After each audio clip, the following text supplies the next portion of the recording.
ṣé, ó ṣé, ó ṣé, ó ṣé. Mo wá sọ pé ó ṣeun o. Ó ṣé, ó ṣé, ó ṣé, ó ṣé. Mo wá sọ pé ó ṣeun o. Ó ṣé, ó ṣé, ó ṣé, ó ṣé. Mo wá sọ pé ó ṣeun o. Ó ṣé, ó ṣé, ó ṣé, ó ṣé. Mo wá sọ pé ó ṣeun o.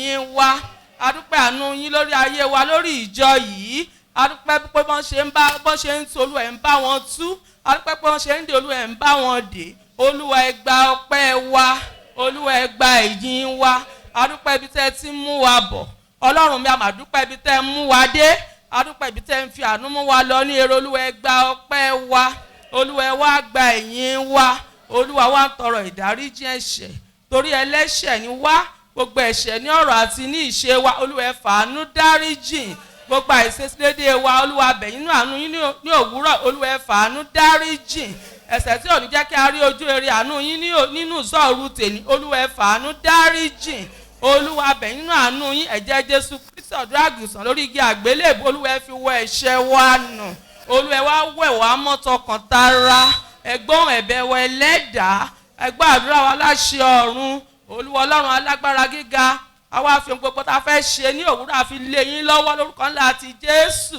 Ọlọ́run mi ó yẹ wá sọ̀kalẹ̀ sáàrin wa Olúwa ẹ wá darapọ̀ mọ́ wa Olúwa tí wá síwájú yín ní òwúrọ̀ Olúwa ẹ darapọ̀ mọ́ wa Olúwa a fẹ́ ìmísí yín láàrin wa a fẹ́ kẹ́ sọ̀kalẹ̀ sáàrin wa Olúwa a fẹ́ kẹ́ làgbò kọjá ní orúkọ ńlá ti Jésù Olúwa Ọlọ́run mi ó yẹ sọ̀kalẹ̀ sáàrin wa alágbára ẹ sọ̀kalẹ̀ sáàrin wa Olúwa fi àyíká àti àgbègbè ilé yín lórúkọ ńlá ti Jésù iná Ọlọ́run kó máa jò níbẹ̀ iná Ọlọ́run kó máa jò níbẹ̀ gbogbo tó wà títàrí nínú Ọlọ́run ó lè wà ní àgbègbè yìí àbí ní àyíká àti àyídá wa iná Ọlọ́run ó yẹ palẹ̀ wọn mọ́ iná Ọlọ́run ó yẹ palẹ̀ wọn mọ́ Olúwa ó yẹ gbọ́ tiwa ẹ fàánú gbọ́ tiwa lóru èní Olúwa fi gbogbo àwọn tó máa ṣiṣẹ́ lé yín lọ́wọ́ Olúwa ẹ darapọ̀ mọ́ wọn Olúwa fi àbáwá lé yín lórúkọ ńlá ti Jésù ìfàmì òróyàn tó láti Olúwa ẹ dà lé wọn lórí gbogbo àdúrà àti ẹ̀bẹ̀ wa ní òwúrọ̀ lórúkọ ńlá ti Olúwa ẹ bá ní dé ládé ẹ gbọ́ àdúrà wa láṣẹ ọ̀run ó ti rí bẹ́ẹ̀ lórúkọ Jésù adúpẹ́pẹ́ ti gbọ́ adúpẹ́pẹ́ ti fàṣẹ sí ó ti rí bẹ́ẹ̀ lórúkọ Jésù Kristi Olúwa wa.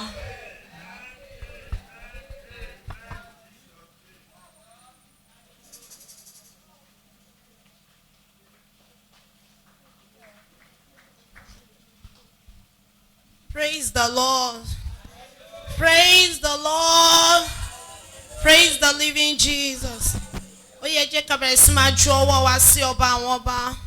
Olúwa àwọn olúwa. Ọlọ́run tó tún kà wá yẹ láti rí àṣálẹ́ kejì. Ẹ jẹ́ ká bẹ̀rẹ̀ sí máa yìn. Ẹ jẹ́ ká yìn fún iṣẹ́ àánú tó ṣe nínú ayé wa ní àná. Ẹ jẹ́ ká fògo forúkọ mímọ́ rẹ̀. Ọlọ́run ọba tí ò jẹ́ ká dààmú lórí ọmọ.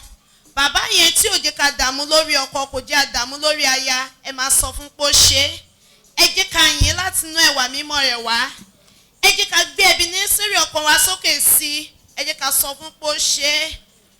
You are God from beginning to the end. There is no place for argument. You are God all by yourself. You are God. You are God from beginning to the end. There's no place for argument. You are God all by yourself. You are God from beginning to the end. There is no place for argument. You are God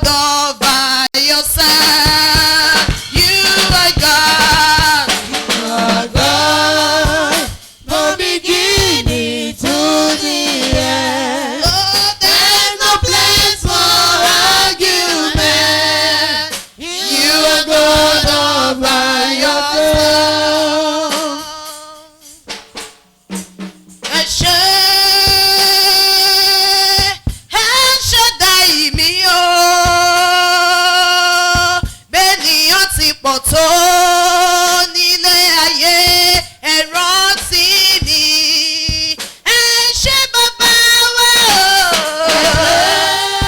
Ẹ ṣé Ọlọ́run àánú. Ẹ ṣẹ̀dá ìbí o. Mẹ́nìyàn ti pọ̀ tó nílé ayé ẹ rántí mi. Ẹ ṣé o. Aṣọ̀dá ìwà. Bẹ́nìyàn ti pọ̀ tó nílé ayé ẹ tún ká wáyé. Ẹ ṣé olóore wa. Ẹ ṣé o. Ẹ ṣẹ̀dá ìbí o. Bẹ́nìyàn ti pọ̀ tó nílé ayé ẹ rántí mi. You are the pillar that holds my life. You are the pillar that holds my life. Master Jesus, you are the pillar that holds my life. Master Jesus, you are the pillar that holds my life. You are the pillar. You are the pillar that holds my life. You are the pillar. You are the pillar that holds my life. Master Jesus, you are the pillar that holds my life. Master Jesus, you are the pillar that holds my life. Mo ní ẹ̀yin lóko tó sọ ayé wa rọ̀. Ẹ̀yin lóko tó sọ ayé wa rọ̀. Elédùmarè. Ẹ̀yin lóko tó sọ ayé wa rọ̀. Ẹlẹ́rù nìyí. Ẹ̀yin lóko tó sọ ayé wa rọ̀. Ẹ̀yin lóko. Ẹ̀yin lóko tó sọ ayé wa rọ̀. Bàbá ẹ̀yin mà níyọ̀. Ẹ̀yin lóko tó sọ ayé wa rọ̀. Elédùmarè. ẹ̀yin lóko tó sọ ayé wa rọ̀. Orí máa yẹ wò. Ẹ̀yin lóko tó sọ ayé wa rọ̀. Call him Jesus. Call him Jesus. Our Lord.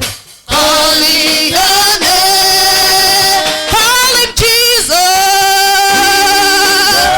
Call him Jesus. Every day. Your name is the same. Our Lord. Our Lord. Our Lord. Our Lord. Your name. Every day. Your name is the same. Singing our Lord. Our Lord. Our Lord. Our Lord. Your name. Every day. Your name is the same. I never see anyone like you. I never see anyone like you. I never see any God like you. I never see anyone like you. See anyone like you. Anyone like you. See anyone like you. Anyone like Oh, see anyone like you. anyone like you. Oh, Lord. See anyone like you. I never see anyone like you. I never see anyone like you. I never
la bọ́lá fún.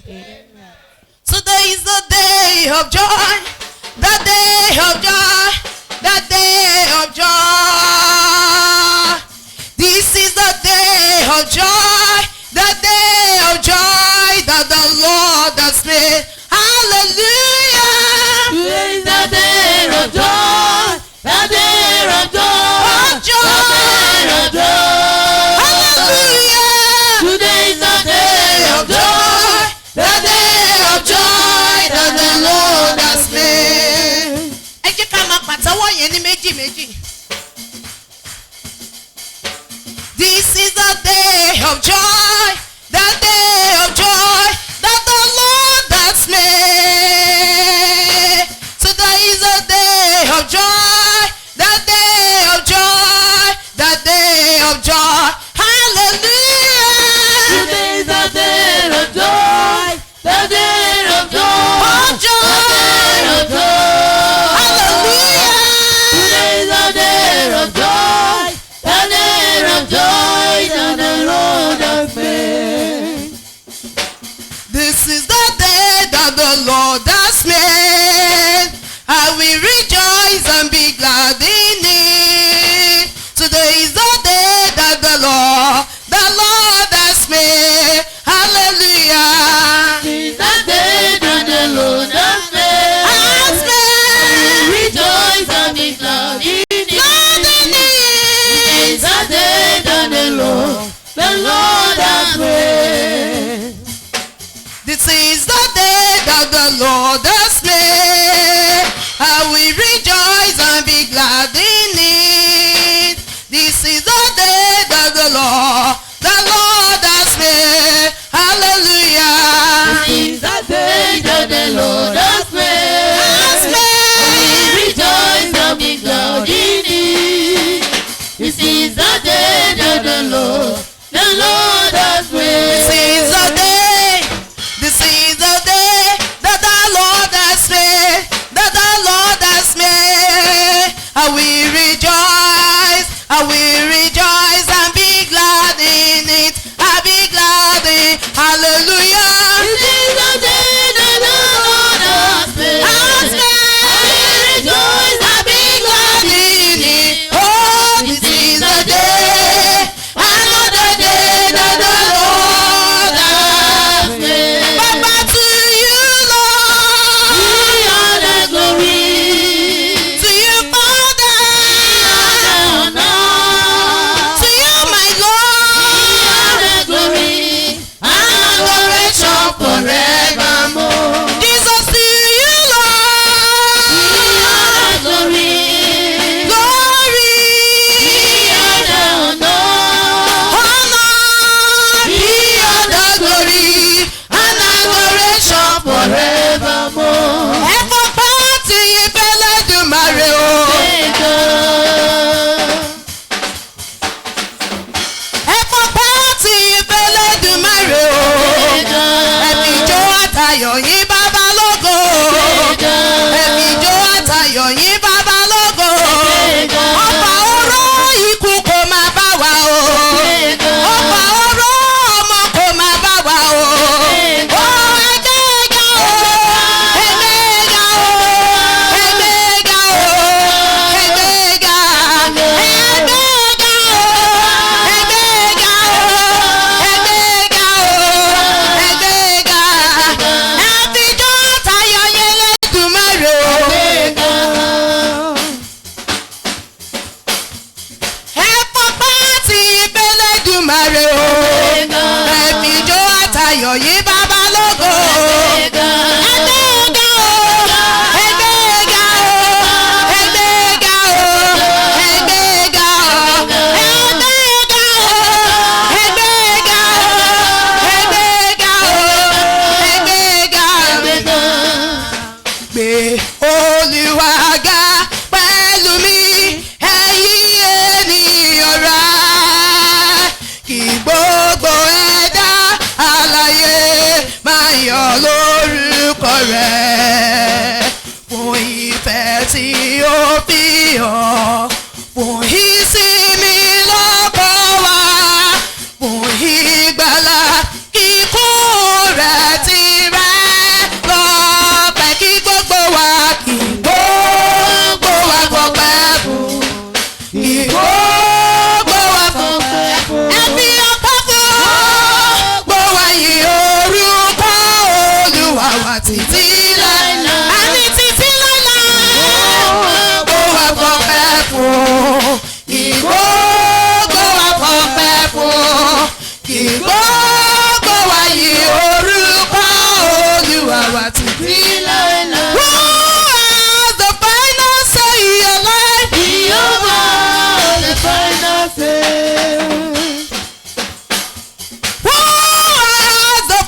ayé.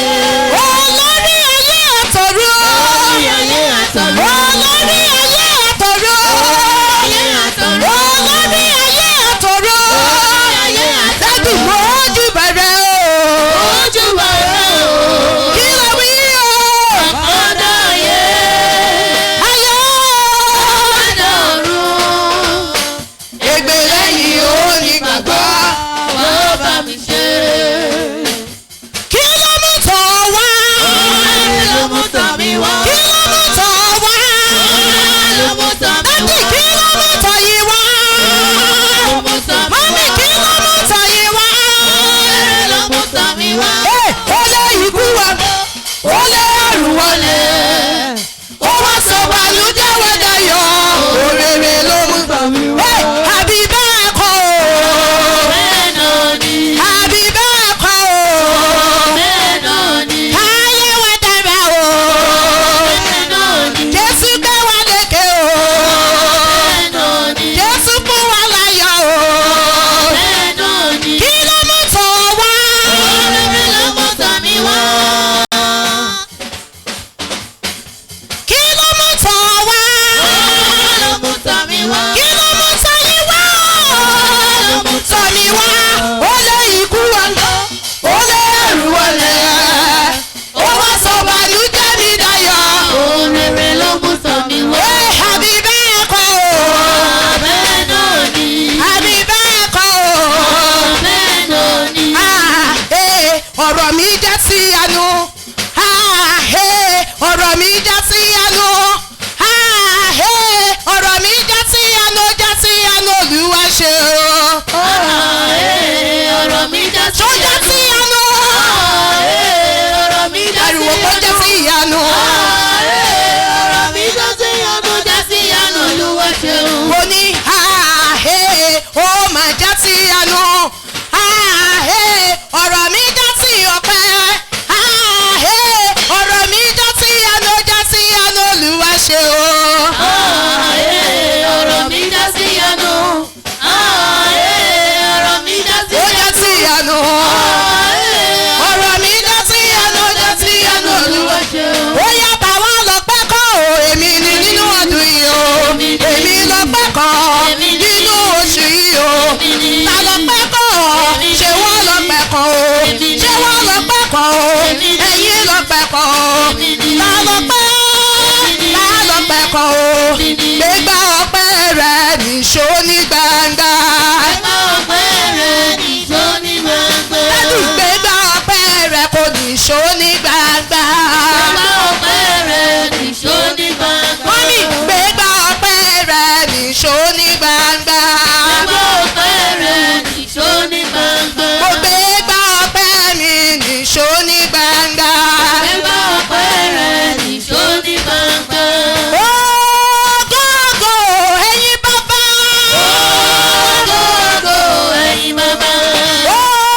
Ògógó ló yọdú òru. Mo ní ògógó ló yẹ Ọlọ́run àánú. Èmi á dúpẹ́ máa forí balẹ̀ máa yìn bàbá. Èmi á dúpẹ́ máa forí balẹ̀ máa gbé bàbá ga. Aláyé ló máa yí ọ́, òkú kò lè yí ọ́. Aláyé ló máa yí ọ́, òkú kò lè yí ọ́. Aláyé ló máa yí ọ́, òkú kò lè yí ọ́. Èmi aláyé ló máa yí ọ́, òkú kò lè yí ọ́. Dáfídì sọ nínú ọ̀rọ̀ rẹ̀ lèmi ò ṣe yìn ọ́ bàbá. Aláyé ló máa yí ọ́, òkú kò lè yí ọ́. Ìwọ lítàdọ̀. Ìwọ lítàdọ̀. Dádì ìwọ lítàdọ̀. Ìtìmọ̀ ìtìmọ̀ ìtìmọ̀. Ìwọ lítàdọ̀. Ìwọ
mo yìn ọ́ o. lẹ́yìn kójúmọ́ ti ní mo yìn ọ́ lógo. àtìní lórí ọmọ, àtìní lórí ọkọ, lórí aya, nínú ilé rẹ, ní gbogbo ọ̀nà rẹ, nínú ilé rẹ, lórí iṣẹ́ rẹ. Ọlọ́run tó ń tì ọ́ lẹ́yìn o, ó yá pẹ̀lú àtìní, ó yá àtìní lẹ́yìn kójú máa ti ní o máa ṣe ń wò. lẹ́yìn kójú máa ti ní o máa ṣe ń wò. àtìní lẹ́yìn kójú máa ti ní o máa ṣe ń wò. lẹ́yìn kójú máa ti ní o máa ṣe ń wò. àtìní lẹ́yìn kójú máa ti ní mo yìn ọ́ lógo. lẹ́yìn kójú máa ti ní mo yìn ọ́ lógo. àtìní lẹ́yìn kójú máa ti ní mo yìn ọ́ lógo. lẹ́yìn kójú máa ti ní mo yìn ọ́ lógo. ẹ wí pé bàbá ṣe, bàbá ṣe, bàbá ṣe, bàbá mo dúpẹ́ dúpẹ́, mo dúpẹ́ dúpẹ́. bàbá mo dúpẹ́ dúpẹ́, dúpẹ́ dúpẹ́. bàbá mo dúpẹ́ dúpẹ́, dúpẹ́ dúpẹ́. bàbá o má jọ̀rọ̀ ẹkún bá mi. bàbá o má jọ̀rọ̀ ẹkún bá mi. Ariwo kan sọ pé o má jọ̀rọ̀ ẹkún bá mi o. bàbá o má jọ̀rọ̀ ẹkún bá mi. Bàbá o má jọ̀rọ̀ mi ò jẹ́ sófo. bàbá o má jọ̀rọ̀ mi jẹ́ sófo. Ìdè mi já hallelujah mo délé ayọ̀. èmi já hallelujah mo délé ayọ̀. Mo mọ̀ pé ẹni tó mọ̀ pé tòun ti já kò ní dúró sójú kan. Ẹja ẹ̀wọ̀ ẹni tó bá lójú kan ẹ̀yẹ ṣàjà sí lọ́rùn. Ìdè mi máa já hallelujah mo ti wọnú ògo lọ. èmi já hallelujah mo délé ayọ̀. Ìdè mi ti já o, ikú ọmọ kì í ṣe tèmi. èmi já hallelujah mo délé ayọ̀. Ìdè wa ti já lórúkọ Jésù àti tú wa sílẹ̀ o. já hallelujah mo délé ayọ̀. Ìdè wa ti já o, ìwé ọ̀fọ̀ kì í ṣe tiwa. já hallelujah mo délé ayọ̀. Ìdè mi ti já o, hallelujah ti wọnú ògo lọ. já hallelujah mo délé ayọ̀. Ìdè wa ti já o, lórúkọ Jésù àti gbẹ́kọ̀ rere ṣe. já hallelujah mo délé ayọ̀. Ìdè mi já. já. Ó pẹ̀ mẹ́ta. Ìdè mi máa já o, hallelujah mo ti wọnú ògo lọ. èmi já hallelujah mo délé ayọ̀. Ìdè rẹ ti já o, lórúkọ Jésù àti tú ọ sílẹ̀ o. já hallelujah mo délé ayọ̀. Ìdè rẹ ti já lórúkọ Jésù àṣẹ tí í ṣe tìrẹ. já hallelujah mo délé ayọ̀. Ìdè rẹ ti já o, lórúkọ Jésù àti gbẹ́kọ̀ rere ṣe. já Hallelujah mo délé. Ìdè mi já. já. Ó pẹ̀ méjì. Ìdè mi ti já o, hallelujah àti tú mi sílẹ̀ o. já hallelujah mo délé ayọ̀. Ìdè mi ti já o, lórúkọ Jésù ó ti wọnú ògo lọ. já hallelujah mo délé ayọ̀. Ìdè rẹ ti já ìwọ àgbọ̀n ó yá gba ọmọ rẹ. já Hallelujah mo délé. Ìdè wa ti já o, lórúkọ Jésù àti gbẹ́kọ̀ rere ṣe. já Hallelujah mo délé. Ìdè wa já. Ẹ̀kọ́ ṣoṣo tó kù yìí mo fẹ́ kẹ́ jẹ́ ká múra. Ìdè wa ti já o, lórúkọ Jésù àti wọnú ògo lọ.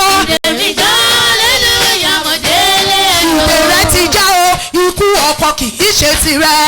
èmi já hallelujah mo délé Dájú ayọ̀. ìdè rẹ ti já, ikú aya kì í ṣe tirẹ̀ o.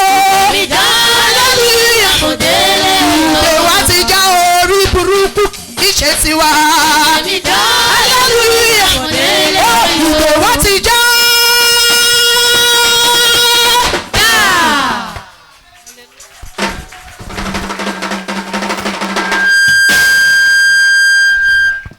ìyẹn dẹ̀ lágbára o ẹ pàtẹ́wọ́ ẹ̀yin wo lẹ sọ pé ìdè yín ti já lóòótọ́ àyò sọ tó bá já màá mọ̀ nísìn ẹ máa ráwọn tí dé wọn já yẹn àwọn ló máa kí hallelujah yẹn tó máa lágbára ṣé ìdè yín já lóòótọ́ ó sì ń bẹ o tó bá já kí hallelujah kan tó ní agbára o.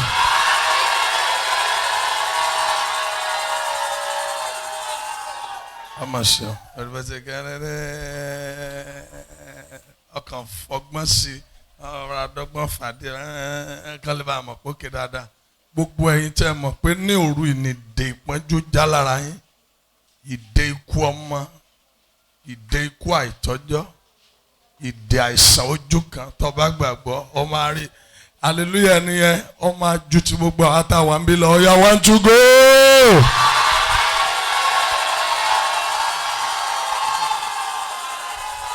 Eke.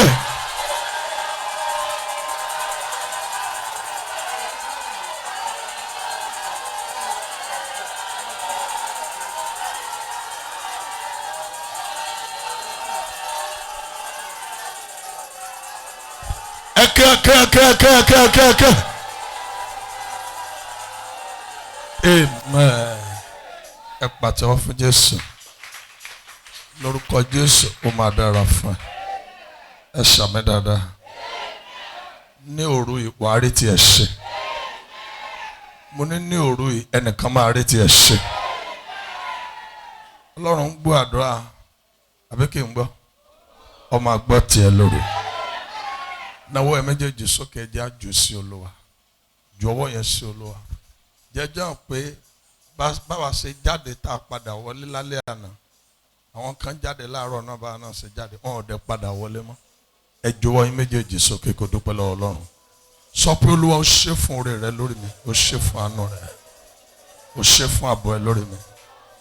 Begin to bless in them along, wave your hands to the King of Kings and celebrate Jesus for keeping you alive, for preserving your soul. He kept you to witness today. He preserved your soul from destruction. He preserved your family. He did not allow any calamity to follow you. Celebrating right now, give him praise from the bottom of your heart. Say thank you, Father. Makayaba laboshakayaba. Jọ̀wọ́ méjèèjì sí sọ pé Olúwa ó lè wá orin kankan sí kankan fi dúpẹ́ lọ́wọ́ ẹ̀. Wá orin kankan sí láti inú ọkàn rẹ̀.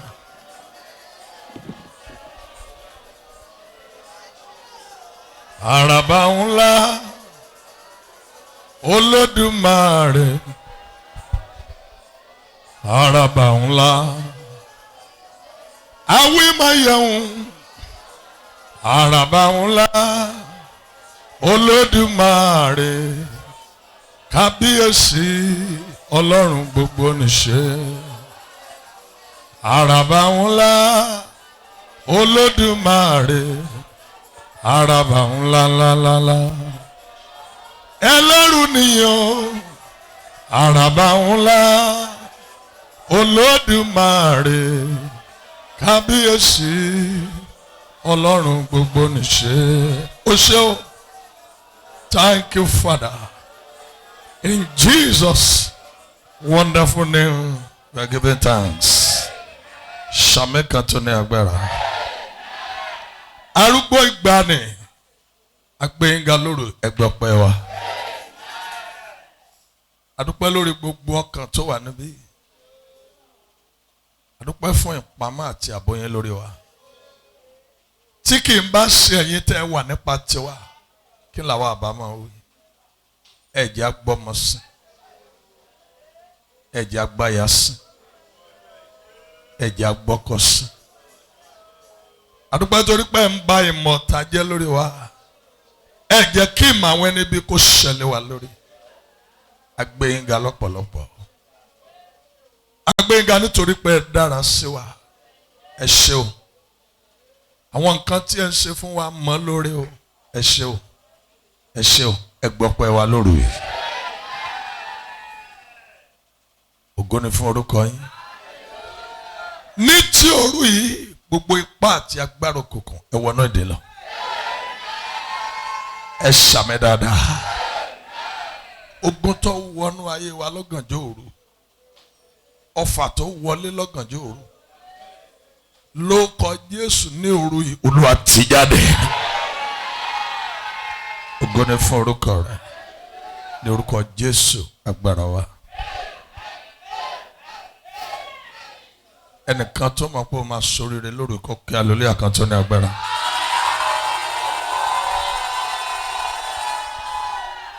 Hallelujah kéré kí hallelujah kan tó ní agbára. Kí hallelujah kí hallelujah kí hallelujah. Amen. Sọ fún ẹni tó ń bẹ lẹ́gbẹ̀ẹ́ pé múra lórí. Sọ fún dáadáa, sọ fún pé kó múra lórí. Sọ pé mo fi ọ̀rọ̀ rẹ̀ ṣeré lórí o. Amen somebody. Ọ̀tá wípé èmi ò lè pa. Tọ́ta wínú máa bà. Ó tún ní tí n bá bà máa tẹ ìfẹ́kúfẹ́ mi wò lára ẹ̀. Máa pín ìkógun rẹ̀. Máa sì sinú sẹ́kìnì o. Máa pa. Ẹ̀náwó ẹ̀ méjèèjì sókè. Olúwa bà ìpinnu òkùnkùn jẹ́ lórí mi lóru yìí. Àdúrà àkọ́kọ́ nìyẹn.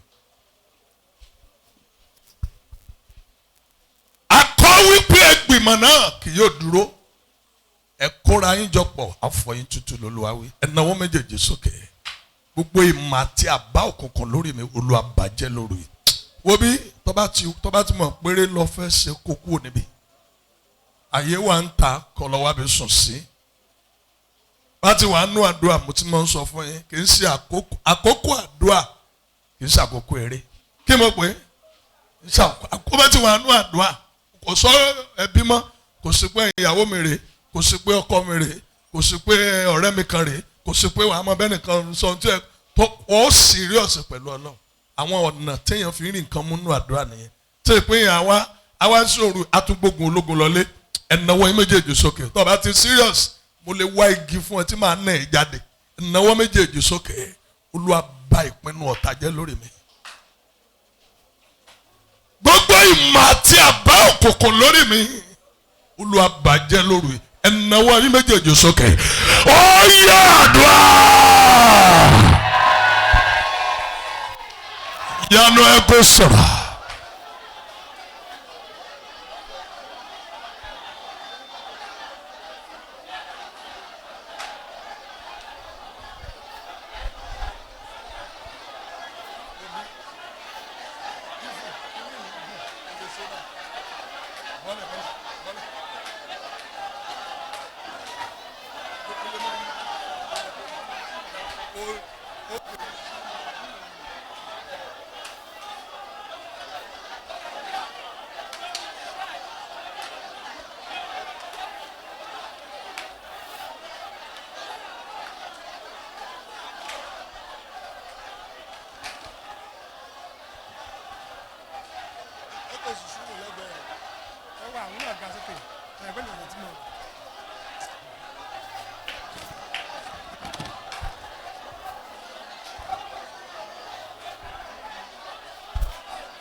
Yanu ẹ kó sọ̀rọ̀.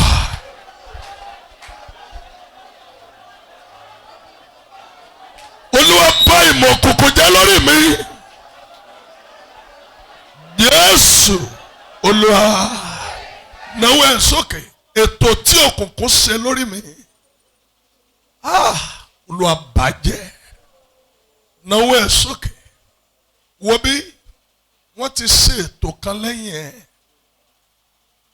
Ayé ni wọ́n ṣàtàfà. Wọ́n ṣètò kan ò sí mbẹ́. Àdúrà òru yàtọ̀. Ẹ̀náwó sókè. Ètò wo ni a ṣe lórí mi lórí ọmọ? Olúwa bàjẹ́. Náwó ẹ̀ sókè. Olúwa bàjẹ́ lóru yìí. Gbogbo ètò tí ọ̀tá ṣe lórí mi. Ntí a ṣe lórí ọkọ mi. Ntí a ṣe lórí àwọn ọmọ mi. Náwó ẹ̀ sókè.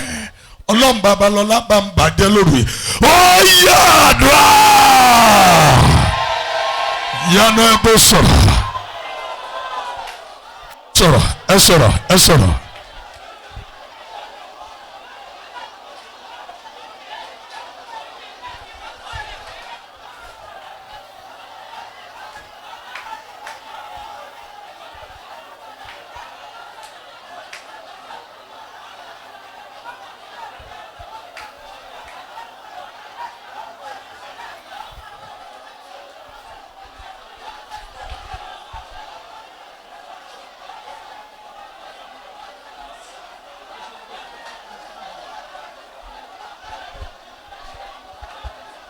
Yano. Every plan of the devil over my life be cancelled. Every evil plan against my life, let it be cancelled now. In the name of Jesus. Oh, Jesus. Olúwa. Akọ pé ẹgbìmọ̀ náà kì yóò dúró. Ẹ kóra yín jọ pọ̀. A ó fọ yín tútù lólúwa wí. Ẹ náwó yín méjèèjì sókè. Ètò wo ni a ṣe láti gbọmọ lọ́wọ́ mi? Olúwa bàjẹ́. Náwó ẹ sókè. Ètò tí a ṣe láti pa aya mọ́ mi lórí. Ètò tí a ṣe láti pa ọkọ mọ́ mi lọ́wọ́. Náwó ẹ sókè. Olúwa bàjẹ́ láti ọ̀run. Tó o bá gbàdúrà yìí. But èmi ò ní tàn. Wọ́n ti ṣètò kan lẹ́yìn ẹ̀. Wọ́n ti arrange nǹkan kan. Wọ́n ti plan nǹkan kan. These wicked people, they have planned something against you. That's why you need to pray to God to scatter their plan over your life. Náwó ẹ méjèèjì sókè. Ètò tí ayé ṣe lórí mi. Ọlọ́run Babalọ́lá bàjẹ́ láti ọ̀run ọ̀yá àdúrà. Yanu kò sọ̀rọ̀. Scatter their plan over my life.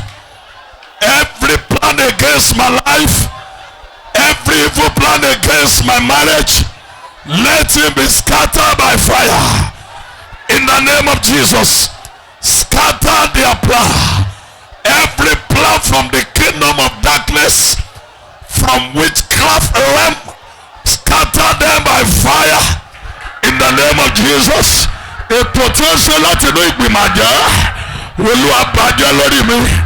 Makaya balaba sakaya. Yes. Ètò tí ó ṣe nínú ìgbìmọ̀ òkùnkùn. Ọlọ́run Babalọ́lá o. Jọ̀ọ́ bàjẹ́ lórí mi. Ẹ yanu ká sọ̀rọ̀. Yes, ẹ sọ̀rọ̀.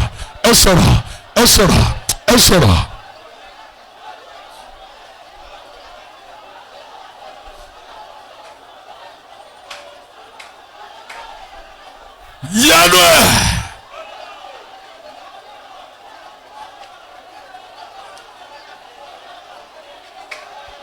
Jésù Olúwa wa.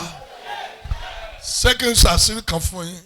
Iṣẹ́ òkùnkùn ni kó plan B. The work of darkness is to plan evil against your life. Your own is to pray and for God to scatter their plan. You can't scatter their plan. What you need to do is to pray. And God will arise to scatter their plan. The Bible says, let God arise and let his enemy be scattered. Ọlọ́run lè scatter wọn tí wọ́n bá gbé àtọ́ gbàdúrà. Àdúrà tiẹ̀ ni ó gbé ọ̀run dìde. Tó bá dẹ̀ ti dìde, á dẹ̀ scatter wọn. I pray for you. If you can shout a loudest amen. Any evil plan against your life to take your life this year is scattered now by fire. In the name of Jesus. A loudest amen. A loudest amen. A loudest amen. Every evil plan to kill your life this year. Makabalimo Zukaya Katusa.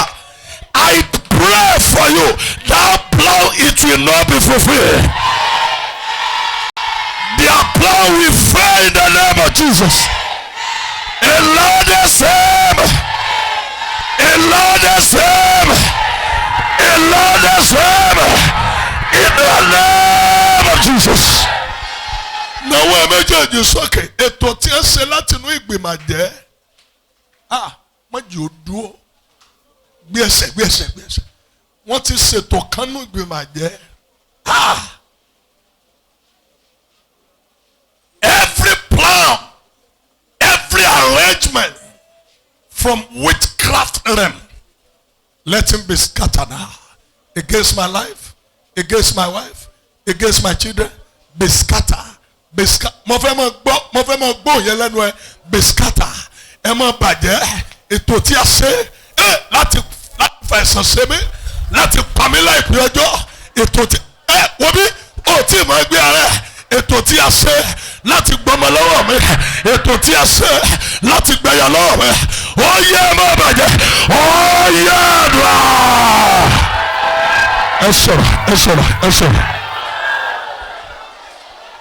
Yes.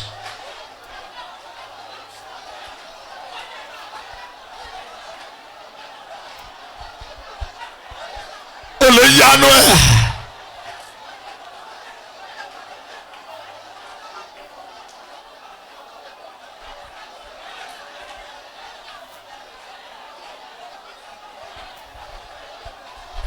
Ẹ sọ̀rọ̀.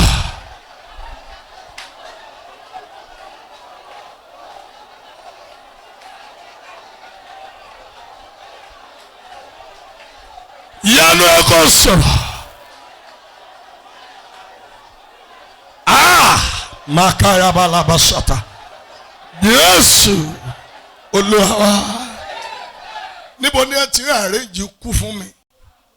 Ẹ̀nàwó sókè. Olúwa wọ bẹ̀ pẹ̀lú àrá. Náwó. Níbi ẹ ti arrange kú ọmọ fún mi.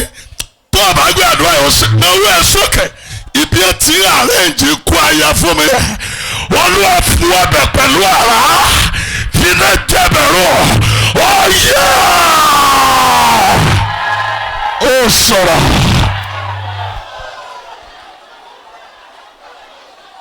Níbi àti ààrẹ jí kú ọmọ fún mi nínú ìgbìmọ̀ kọ̀kọ̀. Olúwa fina jẹbẹrù. Yes. Yanu ẹ̀kọ́ sọ̀rọ̀. Iná jẹbẹrù.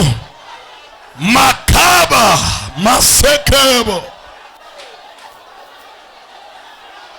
Iná jẹbẹrù.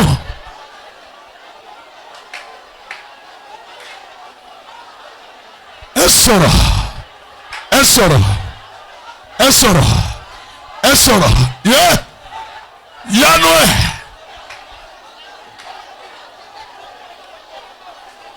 Let the thunder of the Lord scatter them. In the name of Jesus. Pray, pray, pray, pray, pray, pray, pray, pray. Yes. Olúwa. Ẹ̀nàwó ayé méjèèjì sókè. Ẹni ó mú fọ́tò ọmọ ẹ lọ sínú ìgbìmọ̀ àwọn àgbẹ̀. Tóní ẹjẹ́ pọwọ́pọ̀. Ẹjẹ́ àdá lóró ká gbọmọ lọ́wọ́ ẹ̀. Ẹni sàmìdà. Níbi ẹ ti ń ṣèpàdé yẹn. Lórúkọ Jésù àrà kò sọpà wọn níbẹ̀. Ó sàmì tó lé. Lọ́wọ́ ẹ méjèèjì sókè wọ́n ṣèpàdé kan lẹ́yìn ẹ̀. Èmi ò ní tàn.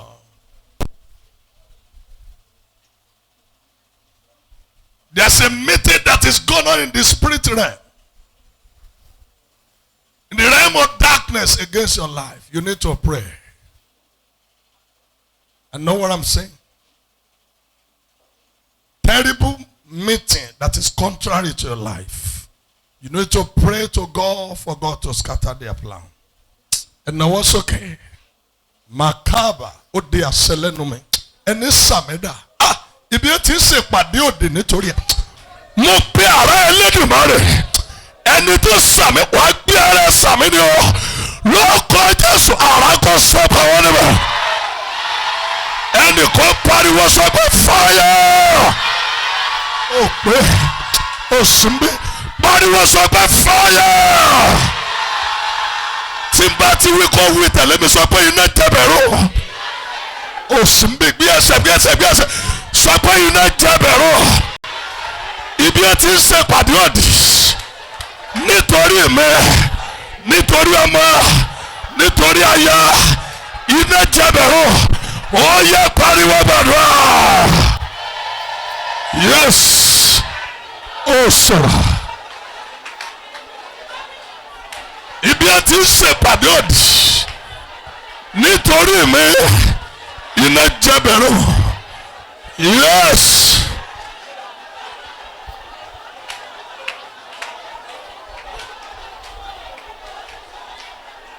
Yes. Jésù. Olúwa. Ṣé kí n má tẹ̀ mo gbé wọn Olúwa sọ fún mi pé ẹnìkan bẹ níbi mítìn kan ń lọ lọ́wọ́ nítorí ẹ̀. Àìjíǹde wo sàtàfà. Mo sọ fún mi bẹ́ẹ̀ pé ẹnìkan wà ń bí mítìn kan gan. There's a meeting that is going on in the realm of darkness. because of you. You better pray now. Now we are sókè. Èmi ò ní tàn. Wọ́n sọ fún mi meeting kan lọ lọ́wọ́ nínú ìjọba òkùnkùn nítorí ẹ̀. Now we are sókè. Ẹ kígbe níbi ẹ ti ṣèpàdé òdì wí bẹ́ẹ̀. Ó ti sùn. Ó ti ráyè ẹ̀. Ọ̀rá yé ẹ̀. Orí ayé ẹ̀. Ó tó yanu. Sọ pé ibi ẹ ti ṣèpàdé òdì. Ó sọ̀rọ̀ sókè. Sọ pé níbi ẹ ti ṣèpàdé òdì. Láti pẹ́ ọmọ lọ́wọ́ mi. Ọlọ́run Babalọ́lá fi iná jẹ́bẹ̀rọ oyè yes boy kasaida ibi ẹ ti ń ṣèpàdé òdì nítorí mi iná jẹ́bẹ̀rọ Ọlọ́run Babalọ́lá fi iná jẹ́bẹ̀rọ yes. Yes, yes, yes, yes. Olúwa ẹgbọ́n tí mo fẹ́ wí àṣírí lèyí àjẹ́ kì í dá èèyàn pa o. Wọ́n máa ń parapọ̀ pààyàn ni. Kò sí àjẹ́ kan tí ń dá pààyàn láìsí ọwọ́ àwọn ẹgbẹ́ ẹ̀ níbẹ̀. Ta ni mo bá sọ̀rọ̀ níbẹ̀?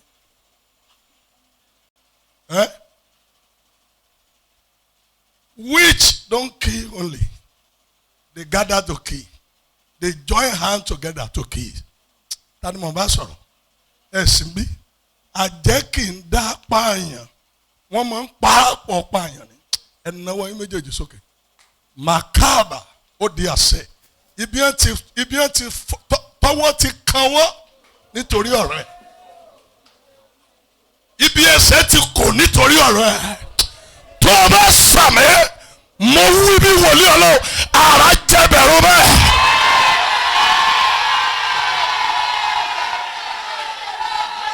Ẹ̀nàwó yín méjèèjì sókè. Àwọn kan gbìmọ̀ pọ̀ wọ́n ní àní jẹ kì í ṣe ẹnìkan o. Wọ́n ń ṣèyàn méjì o. Wọ́n pọ̀ díẹ̀ o. Wọ́n ní àní jẹ ànímù títí tá a fẹ́ pa Pọ́ọ̀lù. Àjẹ́ ìdá pààyàn. Ọwọ́ máa ń kan ọwọ́ ni. Ta ni mo ń bá sọ̀rọ̀? Wọ́n ní wọ́n máa ń dá nǹkan ṣe. Àwọn èèyàn ń dá nǹkan ṣe. Torí wọ́n gbàgbọ́ pé àgbájọ ọwọ́ la fi ń sọ̀yà. Wọ́n èèyàn ń dá nǹkan ṣe. Wọ́n máa ń péjọ pààyàn ni. Wọ́n á pera wọn. Wọ́n á gádà. Àwọn tí sásì tẹ́tí pé wọ́n á gádà. A fẹ́ pa lágbájá. Wọ́n á dẹ̀ gàjà. Wọ́n á dẹ̀ fọ́ọ̀sù ọ̀pọ̀. Gbogbo tí wọ́n bá dẹ̀ ti ṣe yẹn wọ́n dẹ̀ ṣe láṣepé. Wọ́n á dẹ̀ fèdí dídì. Tẹ́ni yóò bá múra wọn padà. Wọ́n ṣe wọ́n á borí wọn. Níbo lọ́mọ tí wọ́n ti ń ṣèpàdé nítorí ọmọ bẹ̀? Irú meeting wo ni wọ́n ṣe? Oh, you don't know. What kind of meeting they are doing against your life? You don't know. Do you know the place they have been doing the meeting? You don't know.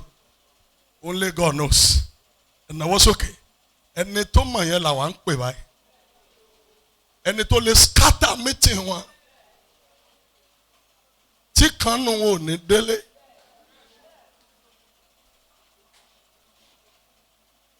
Mo rántí ọdún yẹn mi lè gbàgbé ní Mẹ̀sílẹ̀. Nínú ìlú tí mo ti dé láyé, ìlú yẹn mo bẹ̀rù jù. Mẹ̀sílẹ̀. Wọ́n á ya pásítọ̀ ń wèrè. Mi ti rí pásítọ̀ tó ya wèrè. Pásítọ̀ wọ́n yà ní wèrè. Pásítọ̀ odidi wòlíì Ọlọ́run wọ́n dẹ̀ yà ń wèrè. Ọ̀rẹ́ mi kan wà mo ti sọ́rí. Sí prayer partner mi. Ǹjọ́ mo ti wọ̀lú yẹn lÓlúwa sọ fún mi pé ibi èyí ń ṣe ibi tó ti máa sùn. Fún ọdún méjì tí mo lò níbẹ̀ mi ń sùn lóru o. Mẹ́ta yẹn. Mi kì í sùn. Amen somebody. Torí ìlú àwọn alágbára ni. Kì í ṣe ìlú tẹ́yẹ lọ́mọ ṣeré. Ìlú tẹ́yẹ pẹ̀lú bí àfọmọ ẹ̀ lè wá dẹ̀ pọ̀ mẹ́. Ibẹ̀ mo ti rí àjẹ́ tó wá confront mi lójúkorojú mi ṣeré o. Ẹni tó ń gbàdúrà fún yìí. Ẹran wa ní filẹ̀ mi ṣeré. Ọ̀sán gan ni wọ́n bá mi. Adéyẹmọ wọ́n gbàdúrà fún wọn. tó bá ti fẹ́ wàhálà ẹran wa ni o ẹran wa ni o filẹ̀ that's it ẹ̀sà láti gba ẹ̀mí tí ìrírú confrontation bẹ́ẹ̀ confrontation physical confrontation ni o kì í sojú àmì sọ ojú àlá o mi ìsọ̀ràn o wọ́n wọlé lọ́sàn-án pé lágbájá tó ń gbàdúrà fún wọ́n pray fún mọ́ o tó bá ti fẹ́ wàhálà ẹran wa ni o mi ṣeré ọ̀sán gan ni o ọkùnrin mẹ́ta obìnrin kan bẹ́ẹ̀ ni ìyá rẹ̀ ti fà á lẹ̀ ìwọ wá fẹ́ gbà mo dẹ̀ sọ fún nígbà tí mo ń ṣe prayer fún ilé wọn ni mò ń gbé torí pé mo ń gbàdúrà fún mi wọ́n dẹ̀ lé mi kúrò lé màá tún wá láti ilé mi tí mo gbà màá tún wá pray fún bẹ́ẹ̀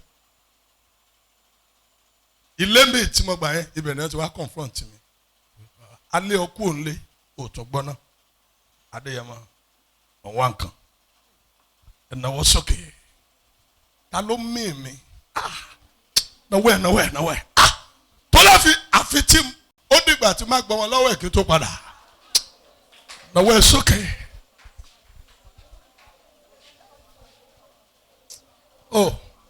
náwó ẹ̀ ta ló mí business pẹ̀lú mi tó ní ẹ filẹ̀ bí n bá gbọmọ lọ́wọ́ ẹ̀ mi ní padà náwó ẹ̀ sókè ẹni tó ní gbogbo agbára ni mo pè nítorí ẹ̀ kó fi àjùlọ hàn ó sàmì dáadáa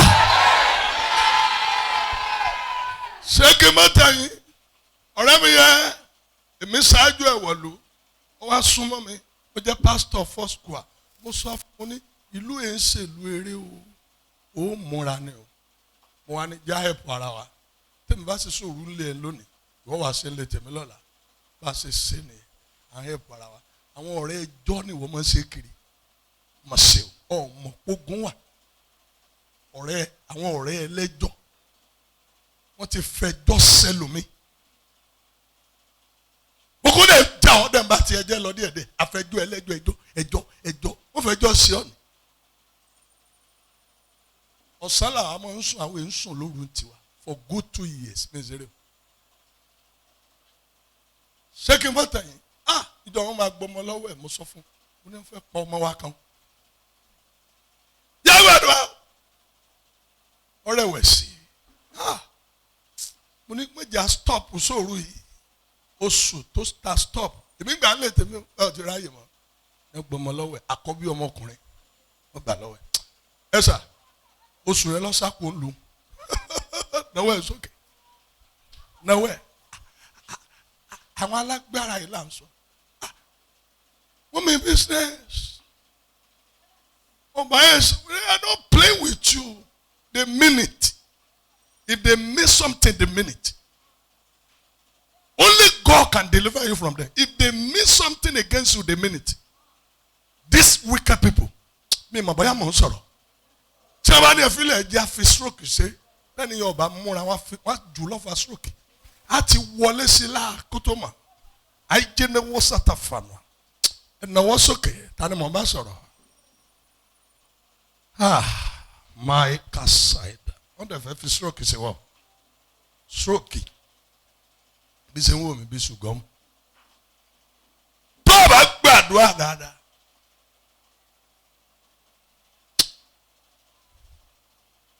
apá kan àtẹsẹ̀ ká lọ mi tẹ́ o èmi ò tẹ́ o but mo gbàdúrà fún ẹ mo ò ní fi stroke ṣe ọ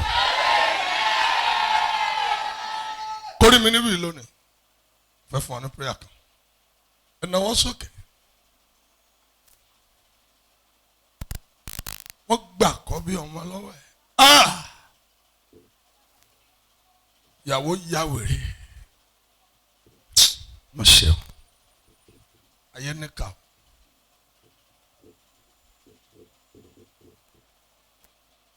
wo bí ẹ wo bí o ti ń sùn tiẹ̀ o ti ń sùn o ń sùn pẹ̀lú gbogbo ohun tó ń jẹ náà kọ́ mọ́ sùn o tó ń sùn ṣé kí n mọ́tà yín ṣe fẹ́ gbọ́ tọ̀rọ̀ kan tí wọ́n bá plan kan wọ́n máa ń fi májẹ̀mú tì. Ntí wọ́n fi rí ṣe wọ́n fi tì. Ìwọ lóun mọ̀ bẹ́ẹ̀ ṣe máa ń sàn díyelé, àwọn máa ń sàn díyelé. Bẹ́ẹ̀ni, you don't know how to pay price, but these wicked people, they know how to pay price in carry their assignment over you. Am I talking? They know how to pay price. They know. Gbèsè, ṣé mò ń sọ̀rọ̀? Àìjẹ́ni wọ́n ṣàtàfà. Tí ẹ máa ní kí la máa ṣe o, òkè májẹ̀mú ní ká lò. Ẹ má jẹ́ àsùn. Ibù a gbọ́dọ̀ tó gbé fún 21 days. Tó bá pé 21 days, àkọ́bí ọmọ yà lọ sí. Tá a bá ti sùn, wọ́n á dẹ̀ fi májẹ̀mú yẹn tì. Ẹ̀sà wọn ò dẹ̀ ní sùn fún 21 days torí wọ́n fẹ́ pẹ̀ nìkan. Ìwọ lọ́wọ́ mọ̀ bí wọ́n ṣe ń pay price. They know how to pay price if they want to carry assignment over you. And what's okay? Pakaili Mosca. Mo wí tasẹ́. Ẹni sẹ́ ìdíyelé nítorí ẹ̀. Oh! Àtọwọ́ àtìbí ìdíyelé ẹ̀. Lórúkọ Jésù iná run wọ́n dàrú. Oh sàmì ẹ̀. Oh sàmì ẹ̀. Bí ẹsẹ̀ kí ni ẹ san nítorí mi? Ó ti rè ọ́. Ẹgbẹ́sẹ̀. Kí ni ẹ san nítorí mi láti gbọmọ lọ́wọ́ mi? Kí ni ẹ san nítorí mi láti gbàyà lọ́wọ́ mi? Ọlọ́run májẹ̀mú bá májẹ̀mú ọjọ́ yẹn jẹ́. Náwó ẹ̀ sókè májẹ̀mú ọjọ́ yẹn lórí mi. Olúwa bàjẹ́ yẹ àdúrà. Ẹ sọ̀rọ̀, yes.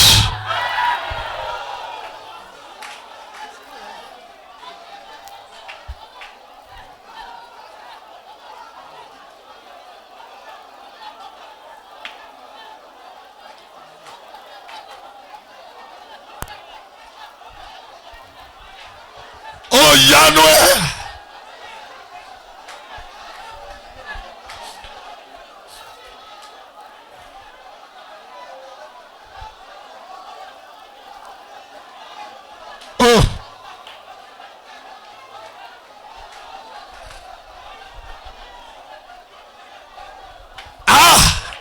Sọ̀rọ̀. Yanu ẹ.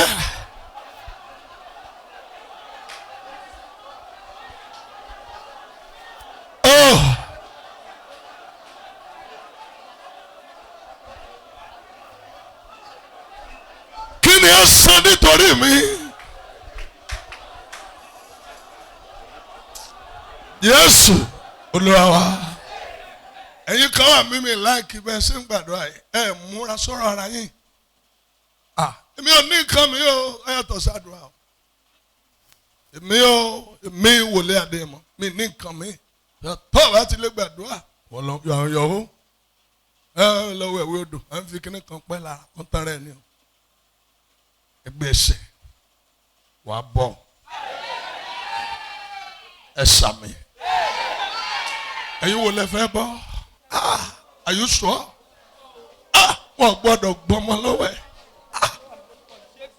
pété oh thank you ẹgbọ́n tí mo gbọ́ báyìí ẹgbọ́n tí mo Olúwa ní mo ṣe sọ Olúwa ní Adéyẹmọ sọ mọ̀ pé òkùnkùn ọmọ ibi tó ti lè mú ọ.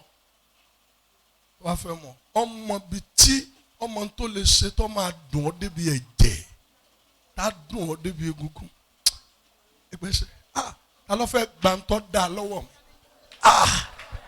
lọ́wọ́ ẹ̀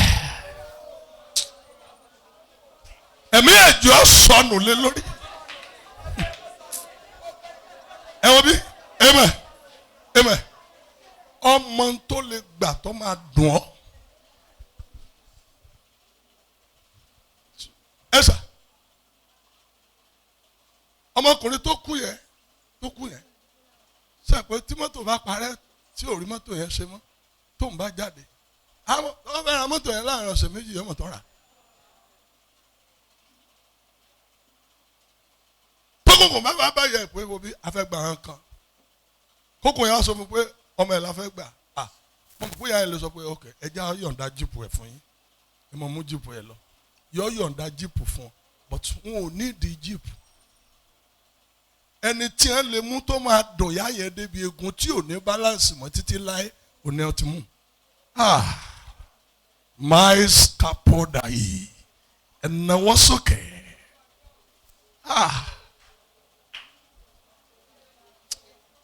kí ló kùnkùn tó ti níbo ló ti mọ̀ pé tí n bá gbà yìí yóò dùn náwó ẹ̀ sókè kí ni ẹ fẹ́ gbà lọ́wọ́ mi ọlọ́run bàbá lọ́lá má jẹ́ wọ́n rí gbà jẹ́ wọ́n mọ́fọ́ bọ̀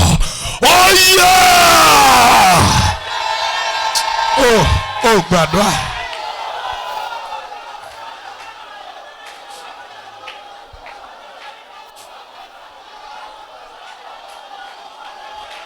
ó yanu ẹ.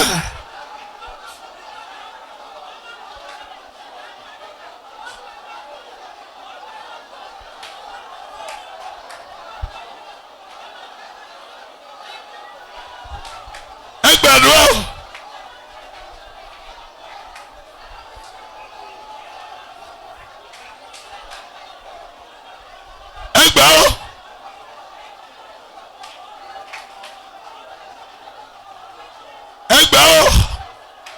poi kasaida poi le mojena wadi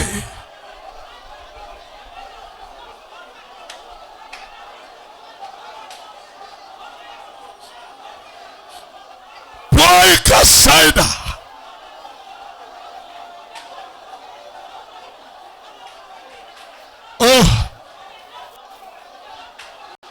obìnrin sọ̀rọ̀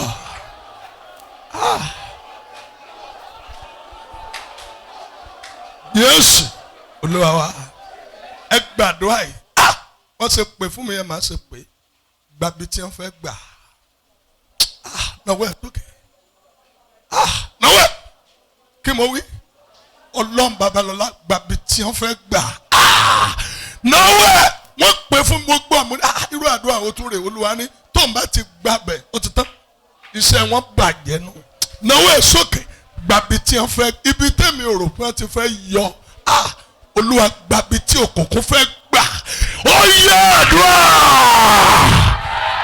gbàdúrà. Okay.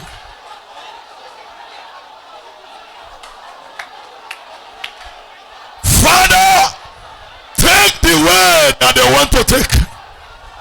Take the word that they want to take. The word that they plan to take that way. In the name of Jesus. Pray.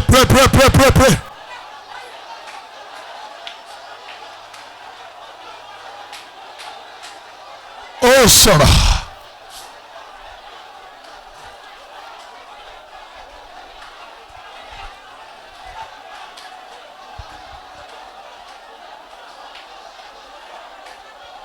Oh, Sarah.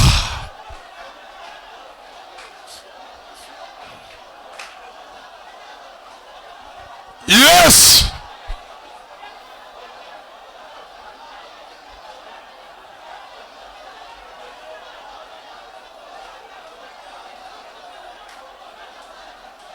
Yanua.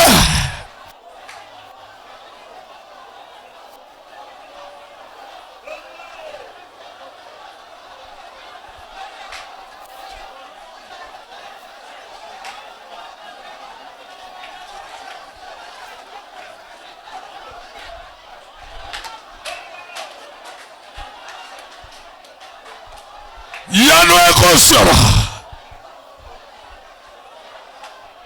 Jésù Olúwa wa sàmì mẹ́ta tó ní agbára. Olúwa ní ká tún àdúrà yẹn gbà. Gbàbí tí wọ́n fẹ́ gbà. Father, take the way that they want to take. How many of you understand the prayer? You understand the prayer? There's a way that they want to take enter into your life. If God overtook the way, that's the end of discussion. And the way immediately is okay. Tani mo ń bá sọ̀rọ̀. gbàbí tí wọ́n fẹ́ gbà. Father, take the way that they want to take.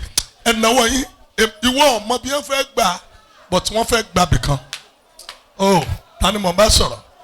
Wọ́n fẹ́ gbàbí kan àfi kọ́lọ̀ ń gbàbẹ̀. Náwó ẹ̀ sókè gbàbí tí wọ́n fẹ́ gbà ọmọ lọ ọmọ bọ̀. Take the way that they want to take. Olúwa gbẹgbẹ mi ò mọ bí tí wọ́n fẹ́ gbà. Ìwọ nìkan ló mọ̀ bẹ́ẹ̀. Gbàbí tí ọ̀yà ó sọ̀rọ̀.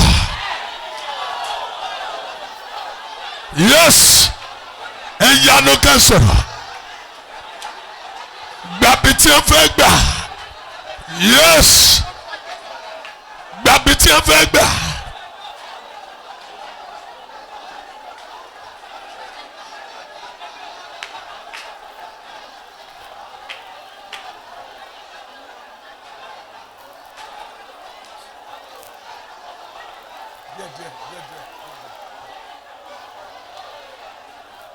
Yanu kò sọ̀rọ̀.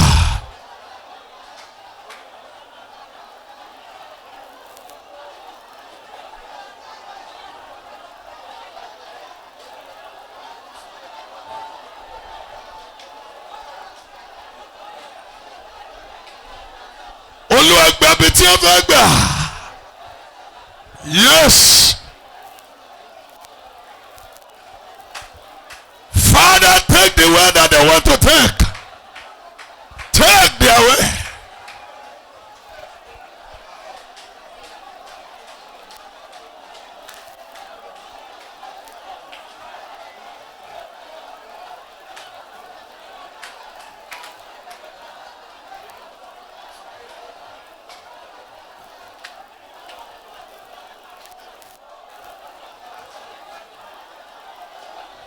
Yanu kò sọ̀rọ̀.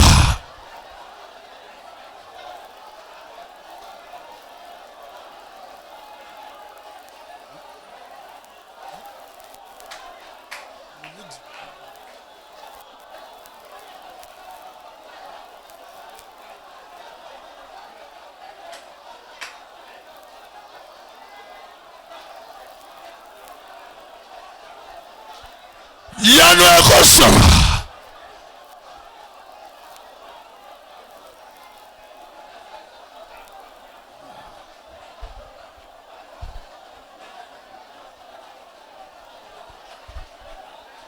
Jésù Olúwa wa jẹ́ kí ọwọ́ ẹ̀ ga jórí ẹ lọ. Mo wí tàṣẹ́tàṣẹ́ ibi tí òkùnkùn fẹ́ gbà ọ̀run kó gbàbẹ̀. Àmì náà ní nǹkan ọ̀dẹ̀ fi kún àmì yìí torí àmì ní dáadáa. Nínú àmì ni àmì wà, lẹ́yìn àmì ìyanu ni. Mo sọ tẹ́lẹ̀ níbi tí òkùnkùn fẹ́ gbà tó mọ̀ yìí arúgbó ọjọ́ kò gbàbẹ̀.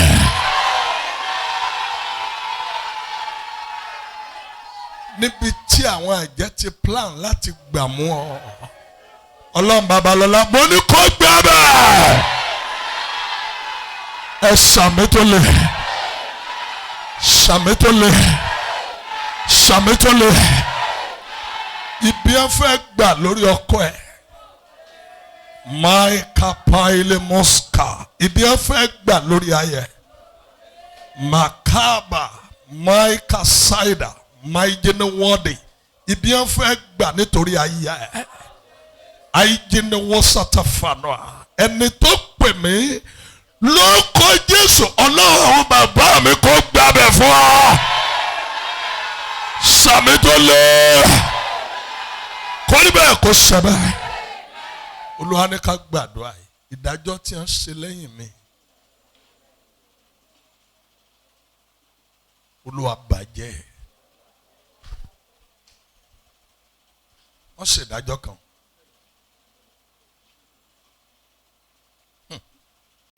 Hello, wọ́n ti ṣe ìdájọ́ kan lẹ́yìn ẹ̀ o. Mìnítẹ̀. Wọ́n ṣe ìdájọ́ kan. O sì ń bẹ̀ ń gbà wọ́n ṣe. Bẹ́ẹ̀ni, ó dẹ̀ mọ̀. Àfi ká gbàdúrà kọ́lọ́run kó ba ìdájọ́ tí ń ṣe jẹ́.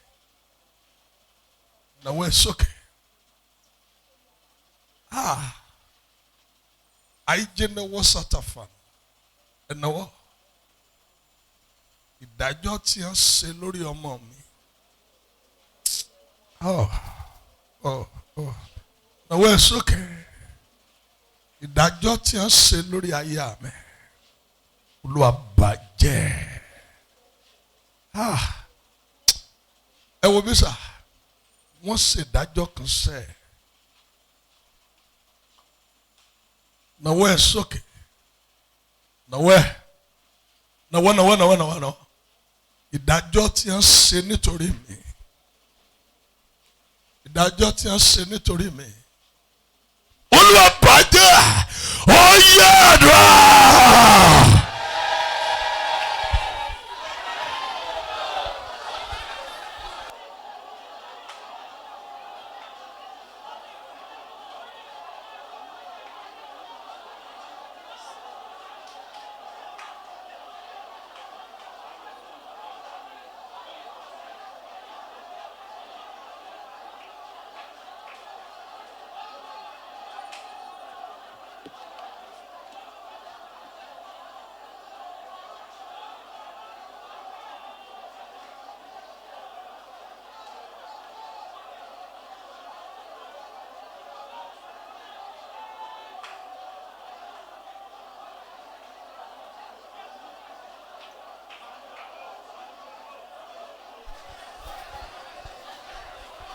Yano ego sọ̀rọ̀.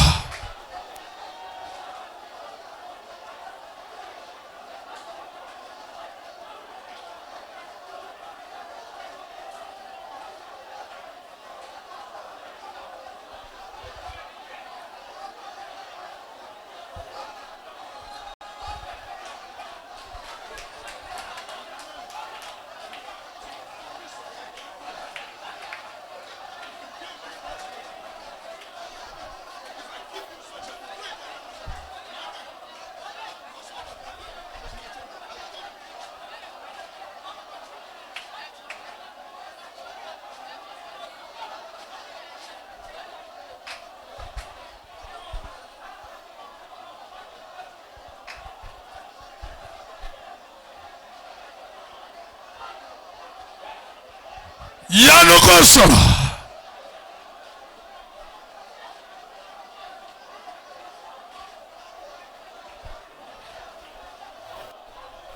Ìdájọ́ tí a ṣe lẹ́yìn mi ló bàjẹ́ látọ̀nà. Jésù Olúwa wa sàmì. Ìdájọ́ tí a ṣe àkànṣe ẹ̀. Lórí àwọn èèyàn méjì àtàbọ̀ lọ́sàmì. Gbogbo ìdájọ́ tí wọ́n ṣe nínú ìgbìmọ̀ àwọn èèyàn jẹ́ ìdájọ́ tí wọ́n ṣe nínú òkùnkùn, tí wọ́n ṣe nínú omi. Ẹja àgbà aládùá ẹ nawọ́ sókè má dúró lójú kan. Ìdájọ́ tí wọ́n lọ ṣe nísàlẹ̀ ilẹ̀ nítorí mi, tí wọ́n lọ ṣe nínú omi. Olúwa bàjẹ́. Nawọ́ ẹ̀ sókè. Ntí ẹ lọ ṣe nínú òfurufú lọ́hùn, ntí ẹ lọ ṣe nínú igi, ntí ẹ lọ ṣe nínú àpáta, ntí ẹ lọ ṣe létí òkun, ẹ nawọ́ sókè. Olúwa bàjẹ́. Ìdájọ́ tí ẹ ṣe nítorí mi, nítorí ọmọ, nítorí aya, wà á gbàdúrà nítorí ọkọ mi. Olúwa bàjẹ́. Mo dúró lójú kan. Ó yá àdúrà. Ó sọ̀rọ̀.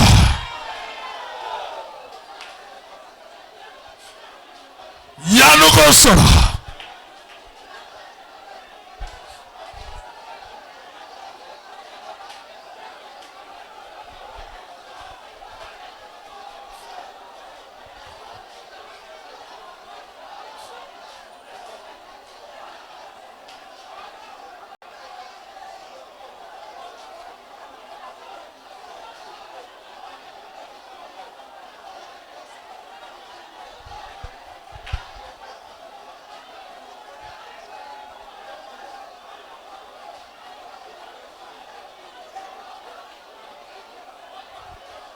Yanu ẹ̀.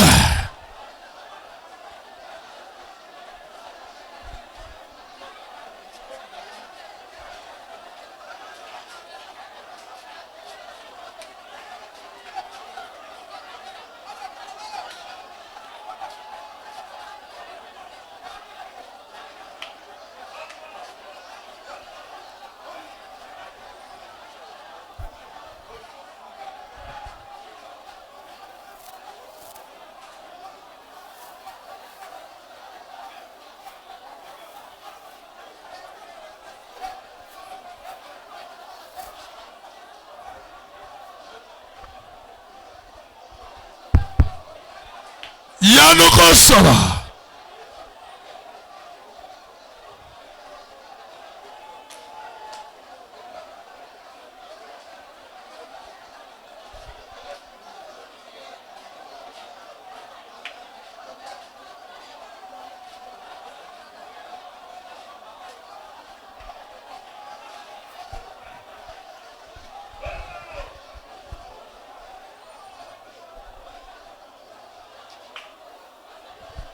ìdájọ́ tí ẹ ṣe nítorí mi obìnrin gbàdúrà ọkùnrin mọ́fọ̀rọ̀ rẹ̀ ṣeré bá ti jẹ́ rí ọ ọmọ ṣeun.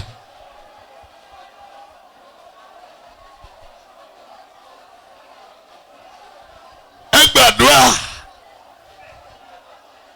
every evil judgment against my life be scattered.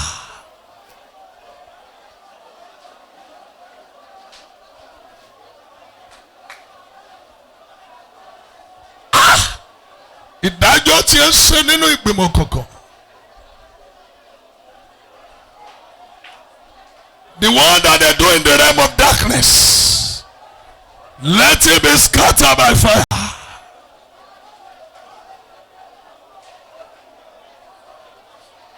Oh, Jésù Olúwa wa. Náà méjèèjì síbi. Yes. Yes. Dẹ̀rí nkankan. Yes. Aka ibi kúrò lórí ẹ̀. Oh. Òjò ibi tí a ní kọ́rọ̀ lé ọ lórí. Orí àwọn ọ̀tá ẹ̀ ló ti máa rọ̀. Èmi ọ̀dábàá àṣẹ ni mò ń pa bí ọmọ bọ̀. Mo sọ bí ikọ̀ májẹ̀mú. Mo sọ bí Násírì. Òjò ibi tó ṣú yìí. Oh, orí ọ̀tá ẹ̀ ló ti máa rọ̀. Ẹni sọ pé òun máa rọ òjò ìbànújẹ́ lé ọ lórí lóṣù. Náwó ẹ̀ méjèèjì síbi. Mo wí tasẹ́tasẹ́. Orí ẹ̀ lójò yẹn ti máa rọ̀. Whosoever that want to cause the rain of sorrow over you, I decree that rain will fall on them. In the name of Jesus. And now what's okay? Ẹgbẹ́ ẹsẹ̀ yìí. Ẹgbàá lẹ́ẹ̀kẹta. Ìdájọ́ tí a ṣe lé mi lórí. Olúwa bàjẹ́. Gbé ẹsẹ̀.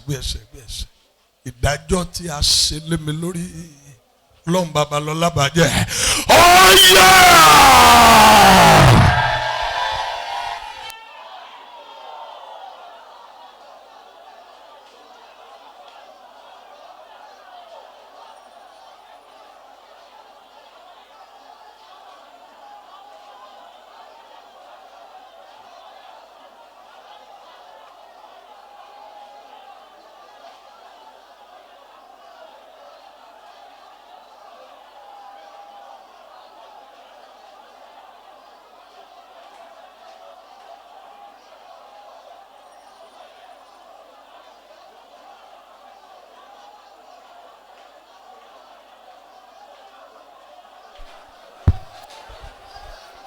Ìyanu ẹ kò sọ̀rọ̀.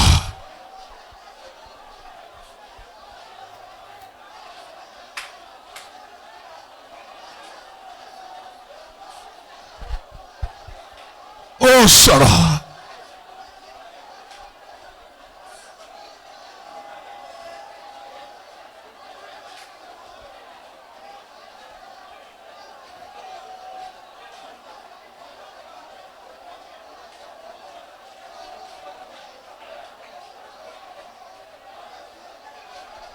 Ìyanu ẹ.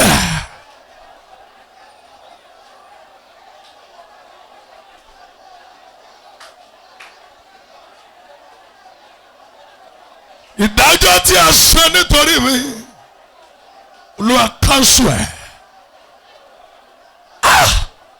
Olúwa cancel ẹ̀. Jésù Olúwa wa. Wẹ́ẹ̀ tẹ́ wà lẹ́yìn ẹ̀ súnmọ́ mi dé. Súnmọ́ mi dé. Move front, move front.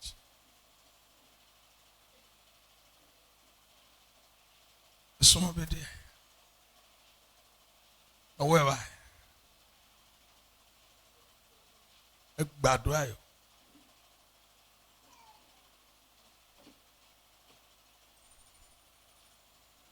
Oh.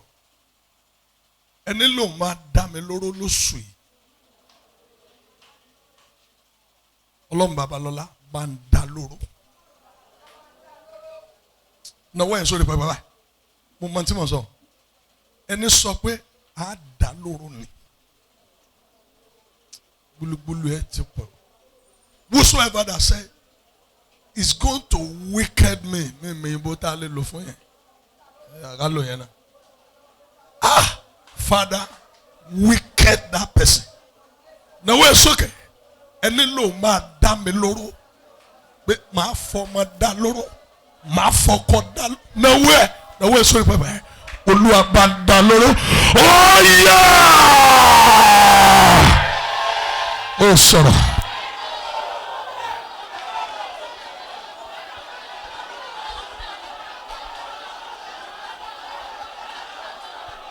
Gbàdúrà yòó.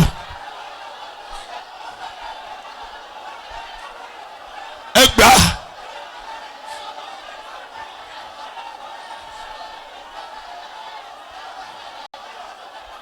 Ẹ gbà ó.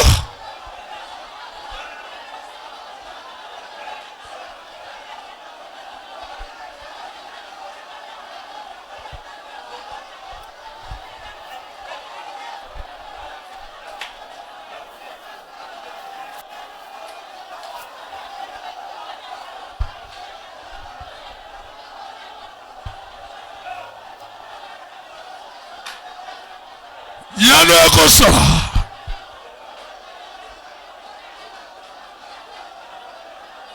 Ẹ gbàdúrà yẹ.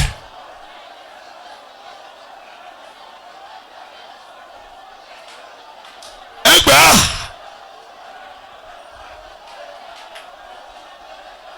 Mọ̀jà yóò dá mi lọ́rọ̀. Ẹni ló máa dá mi lọ́rọ̀ Olúwa dá lọ́rọ̀.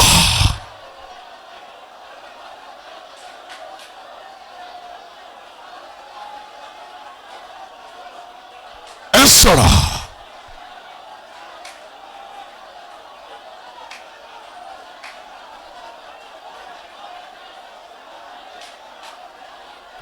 Yanu ẹ kò sọ̀rọ̀.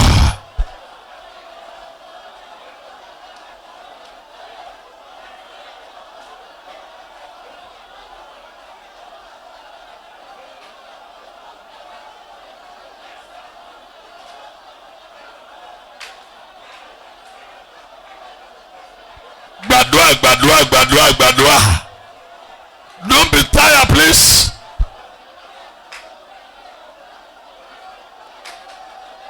Oh, ọmọ ṣe. Wọ́n ṣeré. Ó dẹ̀ gbàdúrà yìí. Yes.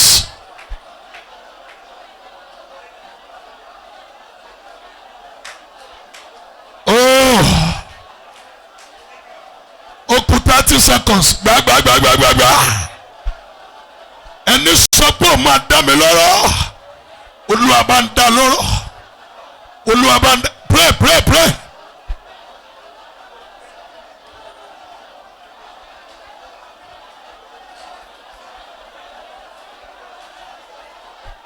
Yes. Olúwa wá. Náwó ẹ̀ méjì síbí. Gbó gbàdúrà mẹ́ta làdúrà yẹn tá a máa gbà báyẹn. Ibi yẹn ti ń lu sẹ́rẹ́ lórí fọ́tò mi.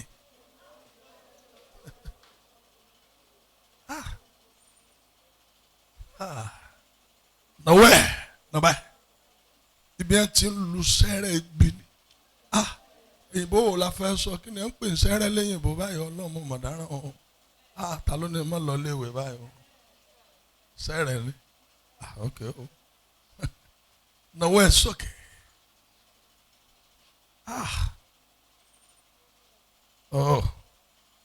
Náwó ẹ̀ báyìí. Ibi ẹ ti ń lu sẹ́rẹ̀ lórí fọ́tò mi. Anywhere they have been making incantation over my picture. Kasa Sobam. Abi? Ibi incantation on it. No, no, gidi. Ibi ati lu sere ibi lórí photo mi. Olúwa sọ̀nà síbẹ̀. No way, sókè, no way. Àtẹn tó lu sere. Àti sere tó lù lórí photo mi fún ibi. Iná jẹ́wọ́rọ̀. Ó yá àdúrà. Ẹ sọ̀rọ̀. Anywhere they have been making incantation on my picture, fire destroy them in the name of Jesus. Àwọn kan mọ̀ gbàdúrà yìí. Ẹ tẹ́ tari dànù. Ẹ lékún ní bẹ́ẹ̀ tí o bá ti gbàdúrà. Yálò ẹ̀.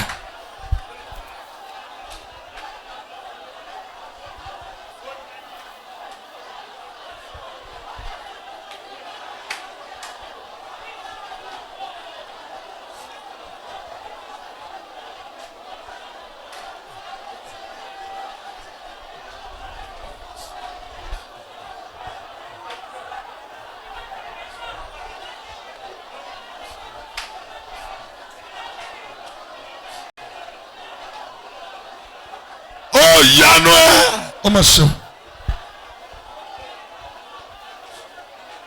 ibi àti lu sára nítorí mi iná jẹbẹrún obìnrin sọ̀rọ̀ mo rí ni o wọn ẹnìkan lu sára ní ó lu sára lórí píktù ẹ ibi àti lu sára lórí fọ́tò ẹ pàṣẹ kí iná jẹbẹrún. Ọlọ́run babalọ́lá fi náà jẹbẹ̀rún Jésù Olúwa wa mo wí tasẹ́tasẹ́ ẹni bá sàmì torí àṣẹ kì í bẹ̀bẹ̀ èmi sọ tẹ́lẹ̀ gbogbo bí ẹ ti ń lu sẹ́rẹ̀ lórí píktù ẹ ibi ẹ ti ń lu sẹ́rẹ̀ lórí píktù àwọn ọmọ ẹ ibi ẹ ti ń lu sẹ́rẹ̀ lórí píktù ayé ẹ ibi ẹ ti ń lu sẹ́rẹ̀ lórí píktù ọkọ ẹ lórúkọ Jésù iná máa jẹbẹ̀rún. Samitole,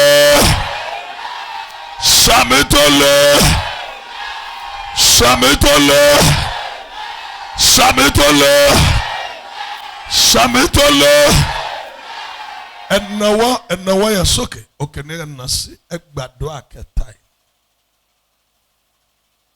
Anitélọ̀ tí ẹni kọ́ran aṣọ ìbànújẹ́ fún mi lóṣù. Télọ̀ òkùnkùn wo ni ẹ gbé aṣọ ìbànújẹ́ mi lé lọ́wọ́ pé ràn báyìí ni kò ràn. Ẹnáwó sókè àtàṣọ ìbànújẹ́ àti télọ̀ àti machine tó fi ránṣọ ìyá wọn iná run wọn dànù. Náwó ẹ̀ sókè òkè nìkan náwó ẹ̀ sí iná run wọn dànù. Bíbélì sọ pé iná ṣáájú Olúwa ó sì ju àwọn ọ̀tá rẹ̀ nù. Olúwa finá jẹ wọ́n run. Ó yẹ àdúrà.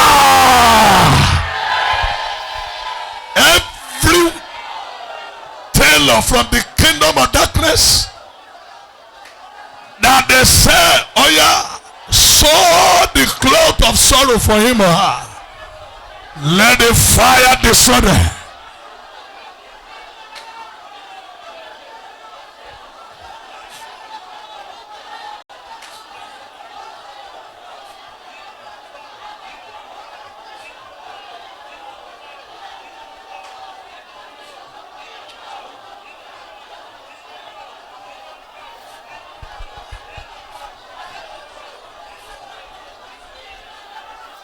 Oh, sọ̀rọ̀.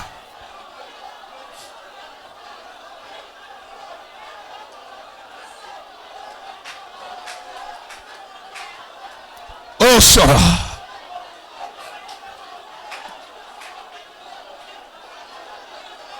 Láwùmí gbàdúrà ẹ̀. Ọláwùmí gbàdúrà ẹ̀. Oh, ọmọ sẹ́mu. Àwọn kan gbàdúrà yìí. Oh God. Ẹ gbà á.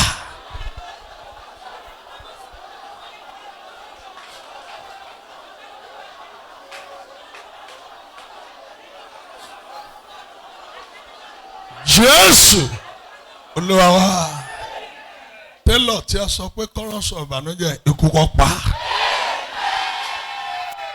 Sàmì o. Sàmì dáadáa. Àdúrà yẹn dẹ̀ ti gbà. Ọlọ́run àdúrà yẹn gbà. Ẹ̀yin wo lẹ believe mi ìtàn yìí o. Olúwa sọ fún mi pé òun dẹ̀ gbọ́. Ẹ máa rí ní tó máa ṣe. Olúwa sọ fún mi pé òun dẹ̀ gbọ́. Yes. Àdúrà yẹn gbà o. Àdúrà yẹn gbà mi ìtàn yìí o.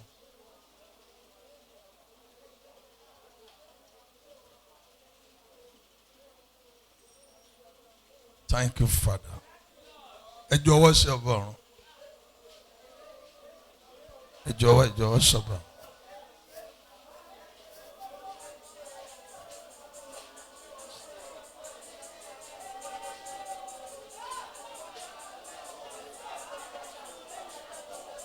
Jọ̀wọ́ yẹn sí ọba ọ̀run. Jọ̀wọ́ yẹn. Wave your hands to the King of Kings. Wave your hands to the Lord of Lords. For answering this prayer, celebrate Jesus.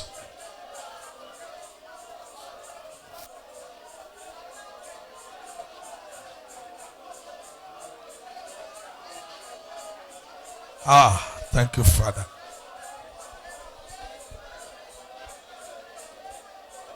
Yes. Yes.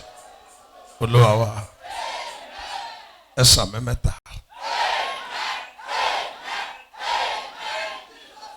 Na wọ́n ẹ̀ sọ́kè. Ẹ gbàdúrà ẹ̀. Ẹ gbà ní.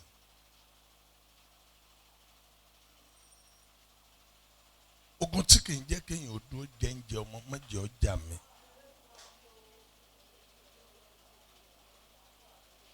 Ẹ̀yin tẹ́ máa mọ̀ pé ọkàn yín kẹgbà o.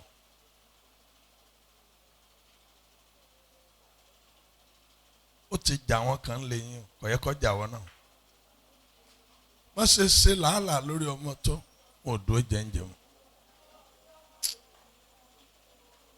Mo bá yí ẹnìkan sọ̀rọ̀. Tọ́ba sàmì lórúkọ ọba bọ́mọ àtẹ̀mọ́ ogun yẹn ò ní jà. Náwó ẹ̀ sókè. Náwó ẹ̀. Ogun tí kì í jẹ́ kéèyàn ó dúró jẹ́ǹjẹ́ ọmọ. Má jẹ́ ọjà mi. Náwó ẹ̀. Bí mẹ́ta làdúrà ẹ̀. Yàbẹ̀jì ó ti ń sùn. Pẹ̀lẹ́. Ó ti rẹ́ bọ́dé àbí. Wà lọ sùn lẹ́sìn. Náwó ẹ̀ sókè.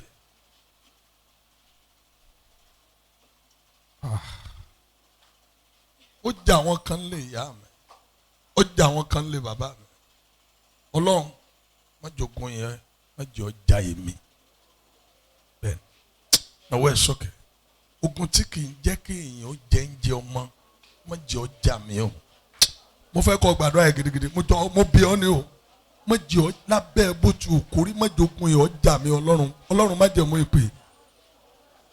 Every battle of you will not eat the fruit of your labor.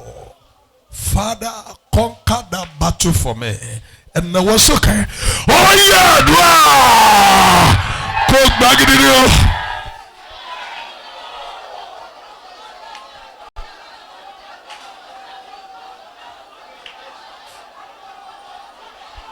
ọmọ sọ àwọn kan gbàdúrà yìí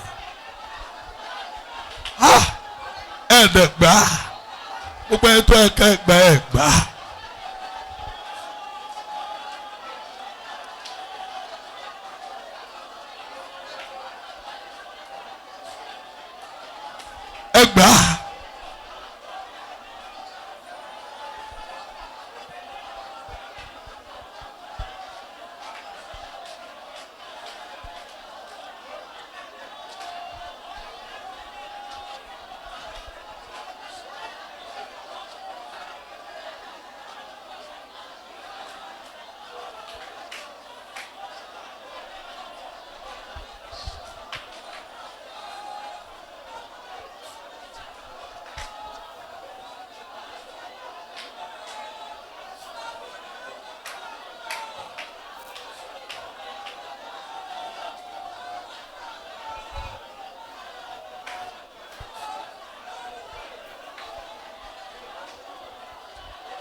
Jésù Olúwa wa. Ẹnáwó sórí pẹpẹ. Oúnjẹ ọmọ má jẹ́ ọ̀kan lẹ́nu.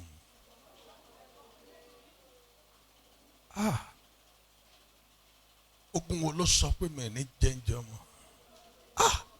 Ló bá ń ṣe ogun yìí lóru. Náwó ẹ̀ sórí pẹpẹ. Jẹ́njẹ́ ọmọ láyé. Sọ̀rọ̀ àwọn àdúrà yìí. Ó lè má ní túmọ̀ sí ọ. But ẹ̀yin tẹ́ ẹ bá mọ̀, ẹ máa mọ̀ pé àdúrà tí ó yẹ kí ọmọ gbà nígbà gbogbo ni. Mi tẹ́ ọ, ẹ náwó sókè. Má jọ ń jẹ ọmọ kan lẹ́nu mi. Ọlọ́run Babalọ́lá. Nígbà tó bá tó àkókò láti jẹ́njẹ́ ọmọ, ikú má jò pa mí o. Ó yá àdúrà.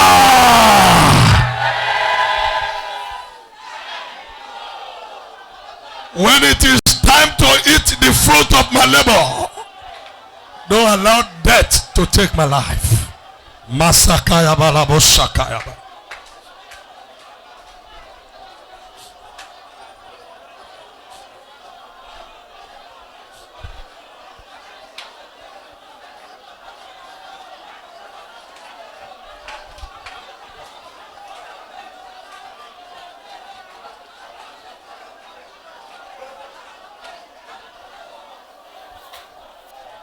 Oúnjẹ ọmọ mẹ́jọ kan lẹ́nu mi.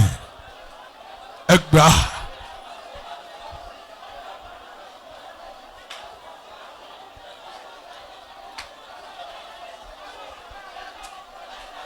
Ẹgbàá.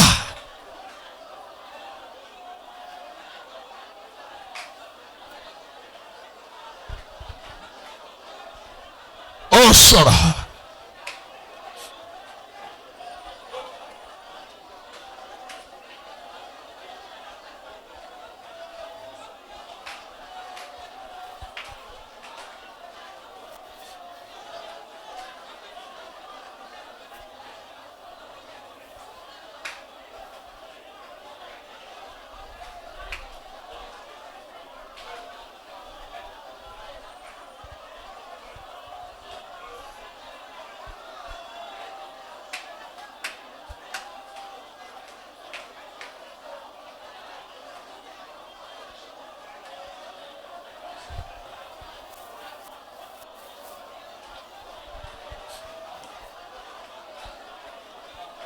Ẹ sọ̀rọ̀.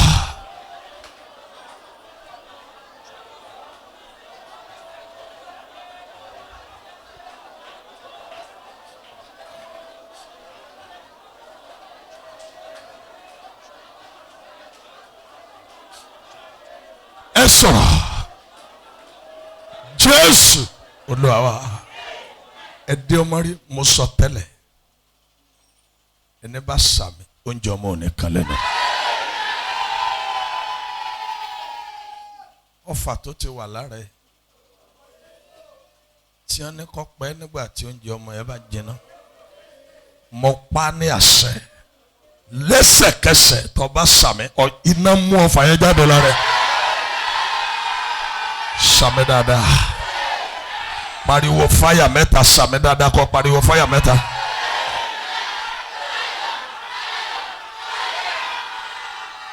Ọfà tí wọ́n ní kó pẹ́ láìpẹ́ ọjọ́, ẹ gbé ọwọ́ lérí síbẹ̀. Máa ka yabalaba ṣàtàyàbá. Ọfà tí wọ́n ní kó dá ẹ̀mí ẹ̀ légbodò. Ọfà tí wọ́n ní kó mú ẹ̀mí ẹ̀ lọ nígbà tí oúnjẹ ọmọ bá dé. Máa ka ilé mọ́zúta kàyàbalaba ṣètẹ́fànù. Mo wí tasẹ̀tasẹ̀ lẹ́sẹ̀kẹsẹ̀ iná mú ọfà yẹn jáde lára. Sàmì mẹ́ta kó pariwo fáyà kan 1 2 go.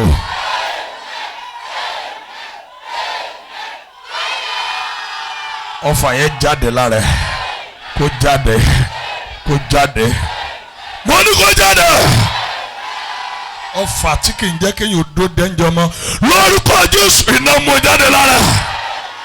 Iná mú jáde. Iná mú jáde. Sàmì tó lé. Ogun yẹn sẹ́ lórí. Ẹnìkan kó sọ pé ẹ̀mí mi máa gùn. Fọwọ́ yẹn gbáyà báyìí kó sọ pé I will live long. Sọ pé I will live long. Say louder than glass, say I will live long. Sọlédè Yorùbá sọ pé ẹ̀mí mi máa gùn. Èmi Matthew Olúwàgbénga Adéyẹmọ. Ẹ̀mí mi máa gùn. Mo sọ tẹ́lẹ̀ náà méjèèjì sí mi báyẹn náà sí mi bó ṣe wí yẹn bẹ́ẹ̀ ló máa rí. Àwọn kan ò rí sọ Makayaba Satayaba bó ṣe wí yẹn lórúkọ bá bọ́mọ àti ẹ̀mọ́ mo ní bó ṣe máa rí nìyẹn. Ẹ̀mí rẹ̀ á gùn. Yes, ẹ̀mí rẹ̀ á gùn. Nobody will take your life. Anyone that want to try it, whosoever that want to take your life, instead of taking your life, they will take their own life. I say, instead of taking your life, they will take their own life. In the name of Jesus, whosoever that which death for you shall go for you. Anyone that want to kill you, they will kill themselves. By the power of the Holy Ghost, I decree into your life, today you are free from the bondage of death. In the name of Jesus, you are free, you are free. You are free, you are free. Somebody are not saying, man, you are free. You will not die. Your children will not die. Your wife will not die. Your husband will not die. You will live long. You will live long. You will live long. You will live long. You will live long. You will live long. You will live long. In the name of Jesus. Olúwa ní kí n sọ fún ọ pé ogun tí máa ń gé ẹ̀mí èèyàn kúrú nílé bàbá ẹ̀ aṣẹ́gun yẹn lórí. Mo wí tasẹ́tasẹ́ ogun tí èyí jẹ́ kí wọ́n lo ẹ̀mí gígùn. Ogun tí kì í jẹ́ kí wọ́n pẹ́ láyé nílé bàbá ẹ̀. Ogun tí kì í jẹ́ kí wọ́n pẹ́ láyé nílé yẹn. Lórí tiẹ̀ iná jó ogun yẹn dà. Mo ní lórí tiẹ̀ iná jó ogun yẹn dà. Ó ti rí bẹ́ẹ̀. Ògo ni fọlọ́run lókè. Celebrate Jesus for answering prayer. Ju ọwọ́ ẹ̀ báyìí mo rò pé ó máa ju ọwọ́ ẹ̀ ni. Ẹ ṣé mo rí àánú gbà. Ju ọwọ́ yẹn báyìí, ju ọwọ́ yẹn ti ń jókòó. Mọ lọ kó mọ ẹ̀pẹ̀lẹ́ alàgbà. Ẹ ṣé mo rí àánú gbà o. Torí kì í ṣe gbogbo ènìyàn lórí àánú gbà. Ẹ ṣé ẹ ṣé ẹ ṣé. Ẹ ṣé mo rí àánú gbà o. Mọ lọ kó mọ bọ̀ kó mọ ju ọwọ́ yẹn báyìí. Ẹ̀yin tẹ́ ẹ jókòó yẹn ẹ gẹ́tì ara yín. Torí kì í ṣe gbogbo ènìyàn lórí àánú gbà. Ó yá ju ọwọ́ yẹn báyìí. Ẹ ṣé mo rí àánú gbà o. Ọlọ́run bàbá lọ́lá. Ẹ ṣé mo rí àánú gbà. Torí kì í ṣe gbogbo ènìyàn lórí àánú gbà. Lóhùn òkè. Ẹ ṣé Mo rí àánú gbà o. Ẹ sọ̀rọ̀ sókè obìnrin. Ẹ ṣé Mo rí àánú gbà. Torí kì í ṣe gbogbo ènìyàn lórí àánú gbà. Ọlọ́run májẹ̀mú ńlá mo rò pé wàá máa gbé ọwọ́ yẹn sókè báyìí. Ọba tó ń gbọ́ àdúrà. Ọlọ́run tó le tó ní agbára. Tó sì ní agbára ní ogun. Akọni lójú ìjà. Ẹ̀mí àwọn wòlíì. Paríparí ọlá porogodo. Àlàkalẹ̀ funfun gbòò. Ọ̀pá tínrín tó kanlẹ̀ tó kọ̀run. Onílé orí òkè tó rí pẹ́kun àwọn ẹyẹ kẹyẹ. Ẹ ṣé mo rí àánú gbà o. Ọwọ́ ẹ lókè lókè. Olórí ayé. Ẹ ṣé mo rí àánú gbà. Torí kì í ṣe gbogbo ènìyàn lórí àánú gbà. Ẹ ṣé ẹ ṣé ẹ ṣé. Ẹ ṣé mo rí àánú gbà. Mo ju ọwọ́ yẹn báyìí, mo ju ọwọ́ yẹn báyìí. Ẹ ṣé mo rí àánú gbà o. Torí kì í ṣe gbogbo ènìyàn lórí àánú gbà. ẹ ṣé torí pé mo rí àánú gbà àtọ́bàjáyé arúgbó láéláé asọ̀rọ̀ mọ́ta ṣe ẹ ṣé mo rí àánú gbà torí kì í ṣe gbogbo ènìyàn lórí àánú gbà ẹ ṣé ẹ ṣé ẹ ṣé. mo rí àánú gbà. ẹ ṣé mo rí àánú gbà o torí kì í ṣe gbogbo ènìyàn lórí àánú gbà. Ọlọ́run gba ọpẹ́ wa ẹ tí ọba mo fẹ́ sọ̀rọ̀ fún wa ni Olúwa gba ọpẹ́ wa àjíǹde àti ìgbà ọpẹ́ wa olùpẹ́ torí pé o ti mú ìbéèrè wa ṣẹ lóru yìí arúgbó láéláé ẹ gba ọpẹ́ wa mo gbàdúrà fún ọ wàá rí ìyanu ogun tó ṣẹ́ fún ọ lóru kò ní gbére mọ́ ogun dẹ̀ ti ṣẹ́ fún àwọn kan mo ní ogun tó ṣẹ́ fún ọ lóru kò ní gbére mọ́ ogun tó ṣẹ́ fún ọ lóru tó bá gbàgbọ́ ogun yẹn ò ní gbére mọ́ àwọn tó gbàgbọ́ ni mò ń bá sọ̀rọ̀ ogun tó ṣẹ́ fún ọ lóru kò ní gbére mọ́ títí láéláé ò ní rógun yẹn mọ́ ọfà ayé lára ẹ kò gbiná torí pé o wà ń bí lóru kejì ikú yẹ lórí ẹ ẹ sàmì dáadáa torí pé o lórí ọ̀fẹ́ láti wà ń bí ikú yẹ lórí ọmọ ẹ gbogbo ẹ̀yin tẹ́ dúró fún ọkọ yín bí lóru tẹ́ dúró fún aya yín bí lóru mo sọ tẹ́lẹ̀ ikú yẹ lórí aya ẹ ikú yẹ lórí ọkọ ẹ kò sí ẹni kankan nínú ìdílé rẹ tí ó yọ sọnù lọ́dún ààbò Ọlọ́run yóò dájú lórí ọfà yóò dẹ̀ níbà àwòrán ànúgbà gbónífọ́lá olókè Jésù Olúwa wa. Hallelujah méje ni wàá ké wàá mọ kí ògo yẹn títí wàá fi gba gbogbo ẹ̀yin tẹ́ mọ̀ pọ́lọ́n ti gbọ́ ti yín ni o. Hallelujah méje lẹ́mọ̀ tó bá ti jẹ́ tó ń bẹ́lẹ́gbẹ́ kejì ọ lọ ó jẹ́ pé gbogbo òbùkún tó kó wá fún ọ lórí ó ti gbà mọ́ ọ lọ́wọ́ nìyẹn tó bá dẹ̀ ti fẹ́ kó gbà mọ́ ọ lọ́wọ́ ọ hallelujah jùlọ. Are you ready now? Méje ni wàá mọ kí ògo yẹn títí wàá fi gba ago ó yá 1 to go. Yes.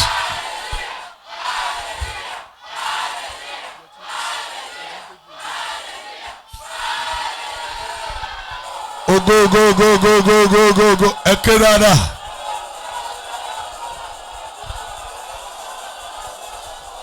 okay ogoyi